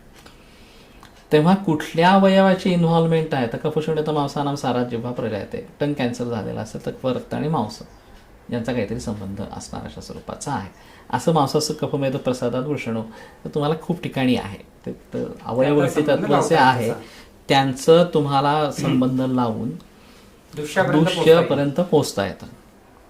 तर एकदा दृश्यापर्यंत पोहोचल्यानंतर वेणीमाधव शास्त्री आणि बायवारू त्यांचे गुरु यांचं जे कलिंग का पटोलसे पतंगट करोहिणी पटोलम सारी वामस्तम पाठाकट करोहिणी वगैरे हे जे काही रसपाचक, रक्तपाचक वगैरे जे आहेत ते वापरता येणं हा एक वेगळा असणार अशा स्वरूपाचा मुद्दा आहे. आता तरीसुद्धा हे ग्रॉस होतं, म्हणजे तुम्ही पिन पॉईंट नाही जाता, पण तुम्हाला निदान रसदृश्य आहे तर रसपाचक वापरायचं आहे, मांसदृश्य आहे मांसपाचक वापरायचं आहे, आणि मग ते त्याच्या जोडीला शुक्रशोधन गणातली औषधं वापरणं असा एक मी उद्योग सुरू केला. कारण हे सगळं शुक्राच्या दृष्टीतून येणारं अशा स्वरूपाचं आहे. पाषाणभेद असेल, उशीर असेल, समुद्रफेन असेल, शुक्रदृष्टीतून येणार याचा अर्थ नाही कळला. ते मी मगाशी म्हटलं ना की ते संकरित धान्य इथपासून शुक्राची दृष्टी सुरुवात झालेली असणाऱ्या अशा स्वरूपाची आहे. आणि म्हणून शुक्रशोधन गण यासाठी विचारात घ्यावा. मग त्यातलं कुठलं द्रव्य निवडायचं हे तुम्ही 10 द्रव्य आहेत, अवेलेबिलिटी आणि दोषांच्या याला अनुसरून अशा स्वरूपाचं ते ठरवावं. म्हणजे त्यातल्या त्यात उशीर हा पित्त प्राधान्य असताना उपयोगी पडणारा अशा स्वरूपाचा, कफप्रधान्य असताना कटफल उपयोगी पडणारा असा आहे, वातासाठी पाषाणभेद किंवा कफासाठी समुद्रफेन असंही आहे. पण तुम्हाला ते तारतम्य बघून ठरवायचं असणार अशा स्वरूपाचं. आणि व्याधिप्रत्यनिक म्हणून रसायन चिकित्सा ही प्रधान आहे याच्यामध्ये. तर मग रसायनामध्ये क्षीरवृत्ताभ्यासो रसायनाना असं सूत्र असल्यामुळे नुसत्या दुधावरती पेशंट ठेवायचा, देशी गाईच्या दुधावर. तर तिथं पर्टिक्युलरली सांगायला लागते की देशी गाईच्या दुधावर राहा असणार अशा स्वरूपाचं. कारण आता सगळ्या गायी संकरित झाल्या आहेत, देशी गाईचं दूध सहजासहजी मिळत नाही शहरामधनं, तर अगदीच बोंब आहे असणार अशा स्वरूपाची. तेव्हा जी लोक आहेत त्यांना गाठून ताताबाबा करून तर कुठंतरी 1 लिटर 1.5 लिटर 2 लिटर असं जसं दूध मिळेल असं प्रयत्न करायचा. आणि देशी गायींची पैदास वाढवण्यासाठी पण वेगळे प्रयत्न करायचे, असं एक वेगळा आस्पेक्ट. मग तसं दुधाबरोबर निरनिराळी रसायनं जाऊ शकतात. पिपली रसायन आहे किंवा भल्लातक रसायन आहे वगैरे असणार अशा स्वरूपाचं. त्यातले तर वर्धमान पिपली रसायन सेफ आहे, म्हणजे त्रास होत नाही. भल्लातकाचं काही ना काही ॲलर्जी आली तर ते पंचायत होते. आणि बऱ्याच लोकांनी हिरक भस्म याच्यासाठी वापरलेलं आहे, तसं मी पण वापरतो. व्याधी प्रत्यनिक अशा स्वरूपाचं म्हणून. ते ह्या सगळ्याची कॉम्बिनेशन्स आहेत शेवटी. व्याधी प्रत्यनिक, हेतू प्रत्यनिक, रसायन असणाऱ्या अशा स्वरूपाचं, दोषाला धरून मग पुन्हा अग्नी कसा आहे, बल कसं आहे, बाकी इतर लक्षणं कशी आहेत, हे सगळं बघून करायला लागतं. त्या लक्षणांमध्ये मूळ रोगाची लक्षणं, टेन्शन, डिप्रेशन हे खूप मोठं असतं. त्याच्यामुळे येणारी लक्षणं, झोप लागत नाही, भूक लागत नाही वगैरे वगैरे अशा स्वरूपाचं हे पण प्रकरण असतं. आणि केमोथेरपीचे साईड इफेक्ट म्हणून दाहन, अमुक तमुक अशा प्रकारची पुन्हा लक्षणं असतात. पुन्हा अतिसार वगैरे, उपद्रव स्वरूपाचे. म्हणजे आता तुम्हाला विचार करत असताना मूळ रोगाची लक्षणं, केमोथेरपी, रेडिएशन वगैरेमुळे होणारी लक्षणं, डिप्रेशनमुळे होणारी लक्षणं आणि ह्या सगळ्या लक्षणांना विरोधी असं चिकित्सेचं मॉडेल, म्हणजे त्या रुग्णागणिक हे तारेवरची कसरत आहे. आणि त्यात पुन्हा असाध्य अवस्था, गंभीर अवस्था वगैरे वगैरे असं सगळं प्रकरण असलं तर ते डोक्याला खुराक असतो तो खऱ्यात. आणि या प्रकारचे असे केसेस हँडल करणं असं हे डोक्याला खुराक असतो. पण आत्ता असं झालंय की त्यामुळे माझ्याकडे भारतभरातल्या केसेस, म्हणजे अगदी कोइंबतूरपासून तर आसामपर्यंत अशा कुठल्याही केसेस येतात. कारण माणसंच नाही ते ट्रीट करायला. पंचायत अशी आहे की एकदा ॲलोपॅथीकडनं पेशंट सुटला, आता काही होत नाही असं म्हणल्यानंतर त्यांनी जायचं कुठे? नुसतं तर काही माणूस मरू शकत नाही, त्याला काहीतरी ट्रीटमेंट किंवा प्रयत्न काहीतरी करायला पाहिजे. आणि या प्रकारची करणारी माणसंच नाही आहेत. त्यामुळे लोक कुठून येतील तिथून धावत येतात अशा स्वरूपाचं आहे. आणि मग हे खरंच प्रकरण किचकट आहे. म्हणून मी प्रिव्हेन्शनवरती जोर द्यावा असं मी ठरवलं होतं. म्हणजे जसं मगाशी सांगितली तशी मी अडचण येते. आत्ता काही लोक या प्रकाराने यायला लागली किंवा एकदा होऊन गेलाय पुन्हा होऊ नये म्हणून आलोय असणार अशा स्वरूपाचं म्हणून. पण ती संख्या कमी आहे. बाकी सगळे बहुतेक पेशंट आयत्या वेळा धावणार आहे, शेवटच्या स्टेजमध्ये धावणार आहे, असेच पेशंट जास्त आहेत. आणि म्हणून मग मला असं वाटायला लागलं की ते आपण मुळापर्यंत त्या कॅन्सरच्या रोगाच्या जायला हवं. आणि एकंदर जनमानसाचंच लक्ष जीवनशैलीकडे आकृष्ट करून घ्यायला पाहिजे. म्हणजे कॅन्सरच्या निमित्ताने म्हणा अशा स्वरूपाचं. म्हणून मी ते जीवनशैलीवरती उतरलो. आणि मग जीवनशैलीवरती माझं पुस्तक पण मी पब्लिश केलं इंग्रजीमध्ये, हे lifestyle the key to health. आणि आता मी भारतात केलंय, पण हे अमेरिकेमध्ये पण मी पब्लिश करतोय त्या पब्लिशरकडनं अशा स्वरूपाचं. आणि कॅन्सरचं मी आधी इंग्रजी पुस्तक लिहिलं आणि मग त्याची आता मराठी आवृत्ती काढली, ती संपली, आता दुसरी आवृत्ती आली त्याची असणार. ते मराठी पुस्तक खूपच चांगलं झालेलं आहे, त्याचं हे झालं, स्वागत झालं. आणि आता या मुलाखतींच्या माध्यमातून पण खूप त्याचा प्रचार प्रसार व्हायला लागला कॅन्सरच्या संदर्भामध्ये. पण मग मी याच्यावरनं पुन्हा शेवटी या मुद्द्यावरती आलो की एकंदर शिक्षण पद्धतीच खरं बदलायला पाहिजे असं आहे. आयुर्वेदाच्या क्षेत्रातल्या शिक्षण पद्धतीच्या साठी म्हणून गुरुकुल सिस्टीम असं आम्ही आता सुरू केली, एक वेगळा प्रयोग असणार स्वरूपाचा. आणि विद्यार्थी आता दिशाहीन असणारे अशा स्वरूपाचे आहेत खरं तर. की काय ते BMS होतात, मग आपल्याला काहीच धड येत नाहीये, मग कोणाच्या तर डॉक्टरच्या हाताखाली उमेदवारी करायची आणि ॲलोपॅथीची प्रॅक्टिस करायची, हा जनरल ट्रेंड अजूनही आहे असणाऱ्या स्वरूपाचा. काही थोडे विद्यार्थी वैद्यांच्या संपर्कामध्ये येऊन अशुद्ध आयुर्वेदिक करायला लागतात असं प्रकरण घडतं. त्यांचा तरी थेरॉटिकल बेस कच्चा राहतो. तर त्याच्यासाठी आम्ही इथं ऑनलाईन वाचन सुरू केलं. माझ्याशी मी बोललो की मला आठवत नाही आहे, पण आयुर्वेद instituteofeayurved.com म्हणून एक वेबसाईट आहे, विलोप भारती म्हणून अमरावतीमध्ये कंडक्ट करतो ती. आणि नेटच्या थ्रू वाचन असे ते वेबिनार म्हणून कन्सेप्ट आहे. त्या प्रत्येकाने आपला कॉम्प्युटर उघडून बसायचं, नेटला जॉईन व्हायचं, स्क्रीनवरती टेक्स्ट दिसतं आणि त्याच्यावरती मी भाष्य करतो. आता सध्या अष्टांगाचा संग्रह चालू आहे अशा स्वरूपाचं. दर सोमवार, बुधवार, शुक्रवार असं ते वाचन चालतं. ते विलोभला सबस्क्रिप्शन वर्षभराचं पाठवायचं असं ते प्रकरण आहे. पण हा एक शिक्षणातला भाग झाला. पण खरं बदल व्हायला पाहिजे ते अगदी शालेय स्तरापासून बदल व्हायला पाहिजे असं आहे. या सगळ्याची सुरुवात मेकॉलेनी जो काही अहवाल दिला ब्रिटिश सरकारला की जर भारतावर राज्य करायचं असेल तर इथली शिक्षण पद्धती उकळून काढायला पाहिजे, जो कंपनी सरकारने स्वीकारला आणि त्यांनी मोडून काढली भारतीय शिक्षण पद्धती असणार अशा स्वरूपाचं. आणि तो परिणाम आमचा अजून स्वातंत्र्य म्हणून 60-70 वर्ष झाली तरी काय गेलेला नाही. तर हे सगळं जर बदलायला हवं असेल मुळापासून अशा स्वरूपाचं, आता आपण एक आयुर्वेदाला आलो असणार अशा स्वरूपाचं, आणि त्यामुळे भारतीय प्राचीन शास्त्र किती महान आहे असं एक आयुर्वेदाच्या निमित्ताने काहीतरी कळलं. पण असं आहे, गणित पण खूप मोठं आहे, अर्थशास्त्र खूप मोठं आहे. कोणाला माहिती आहे आजच्या इकॉनॉमिस्टला कौटिल्याचं अर्थशास्त्र काय आहे याचं ओकाठो माहिती नाही असणार अशा स्वरूपाचं. आमच्याकडे स्थापत्यविद्या चांगली होती असणार अशा स्वरूपाची, गोलघुमटापासून काय निरनिराळ्या प्रकारचं अंतराळशास्त्राचं सगळ्याच गोष्टी होत्या. आम्ही भारतीय करंट आहे अशा स्वरूपाचे की आमच्या या सगळ्याच गोष्टी पूर्ण विस्मरणातच गेल्या अशा स्वरूपाची गोष्ट घडली. तर ते मध्ये जेव्हा दहशतवादी हल्ला झाला मुंबईला त्यावेळेला ते एक लेख लिहिला.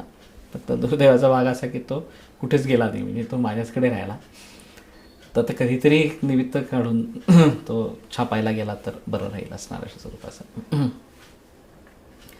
त्यात एक मी असं मांडण्याचा प्रयत्न केला होता की ती एक मानसिकता आहे दहशतवाद असणार अशा स्वरूपाची, आणि ती बनवली गेली आहे.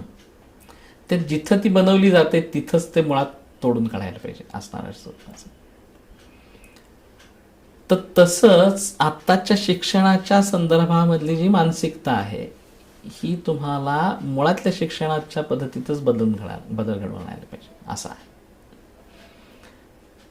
तर आता कुठून हे बदल सुरू करायचे तर DED, BEd आणि MAd यातनं लोक शिक्षक बनतात या कोर्सेसमधनं असणार. त्या DED, BEd, MAdचे अभ्यासक्रम गुरुकुल पद्धतीने चालवावेत आणि ते निवासी असावेत, म्हणजे गुरुकुल पद्धतीने चालवायचे, मोफत असावेत, विद्यादान अशीच कन्सेप्ट असावी अशा स्वरूपात. मग ते खर्च कोणी करायचा काय करायचं हे ठरवावं अशा स्वरूपाचं. आणि त्याला प्राचीन भारतीय शास्त्रातली बुजुर्ग मंडळी जी कोणी असतील त्यांनी आपापलं योगदान द्यावं. आयुर्वेदाच्या संदर्भामध्ये असेल किंवा संस्कार भरती वगैरे असणार अशा स्वरूपाचं काही प्रकरण असेल, किंवा असे प्राचीन गणित वगैरे आहे. वैदिक गणित आज भारतात प्रचारात नाही तितकं परदेशात प्रचारात. हा दैवदुर्विलास आहे की भारतात कोणी वैदिक गणित फारसं शिकवत नाही, परदेशात शिकवतात असणार अशा स्वरूपाचं. तर ह्या लोकांचा सहभाग मिळाला तर त्या शिक्षक मुळात तसे बनतील, ते असं काहीतरी प्राचीन वेगळं आहे वगैरे असणार अशा स्वरूपाचं. आणि मग शिक्षकांमधनं ते आपसूक विद्यार्थ्यांमध्ये येईल, त्याला वेगळे परिश्रम घ्यायला लागणार नाही. दास्ताने म्हणून आमच्याकडे योग आयुर्वेदाचे विद्यार्थी म्हणजे ते मोठा माणूस म्हणजे रेव्हेन्यू खात्यात सर्व्हिसला होते आणि रिटायर झाल्यानंतर आयुर्वेदाने भारले गेले अशा स्वरूपाचं. तर त्यांनी एक शाळा दत्तक योजना म्हणून काढली होती. त्यांचं म्हणणं ते असं शालेय स्तरापासून बदल व्हायला पाहिजेत असं होतं. तर एका वैद्याने एक शाळा दत्तक घेतल्यासारखी करायची, म्हणजे तुमचं मॅनेजमेंट किंवा असं कोणतरी ओळखीचं असेल त्यांना गाठायचं आणि आठवड्यातून एक वार शाळेमध्ये OPD चालवायची आयुर्वेदाची, ना नफा ना तोटा या बेसिसवर चालवायची. तर जनरली शनिवारी हाफ डे असतो, तर त्या दिवशी OPD समजा शाळेमध्ये चालवली. विद्यार्थी, पालक, शिक्षक सगळ्यांसाठी ओपन असणार अशा स्वरूपात.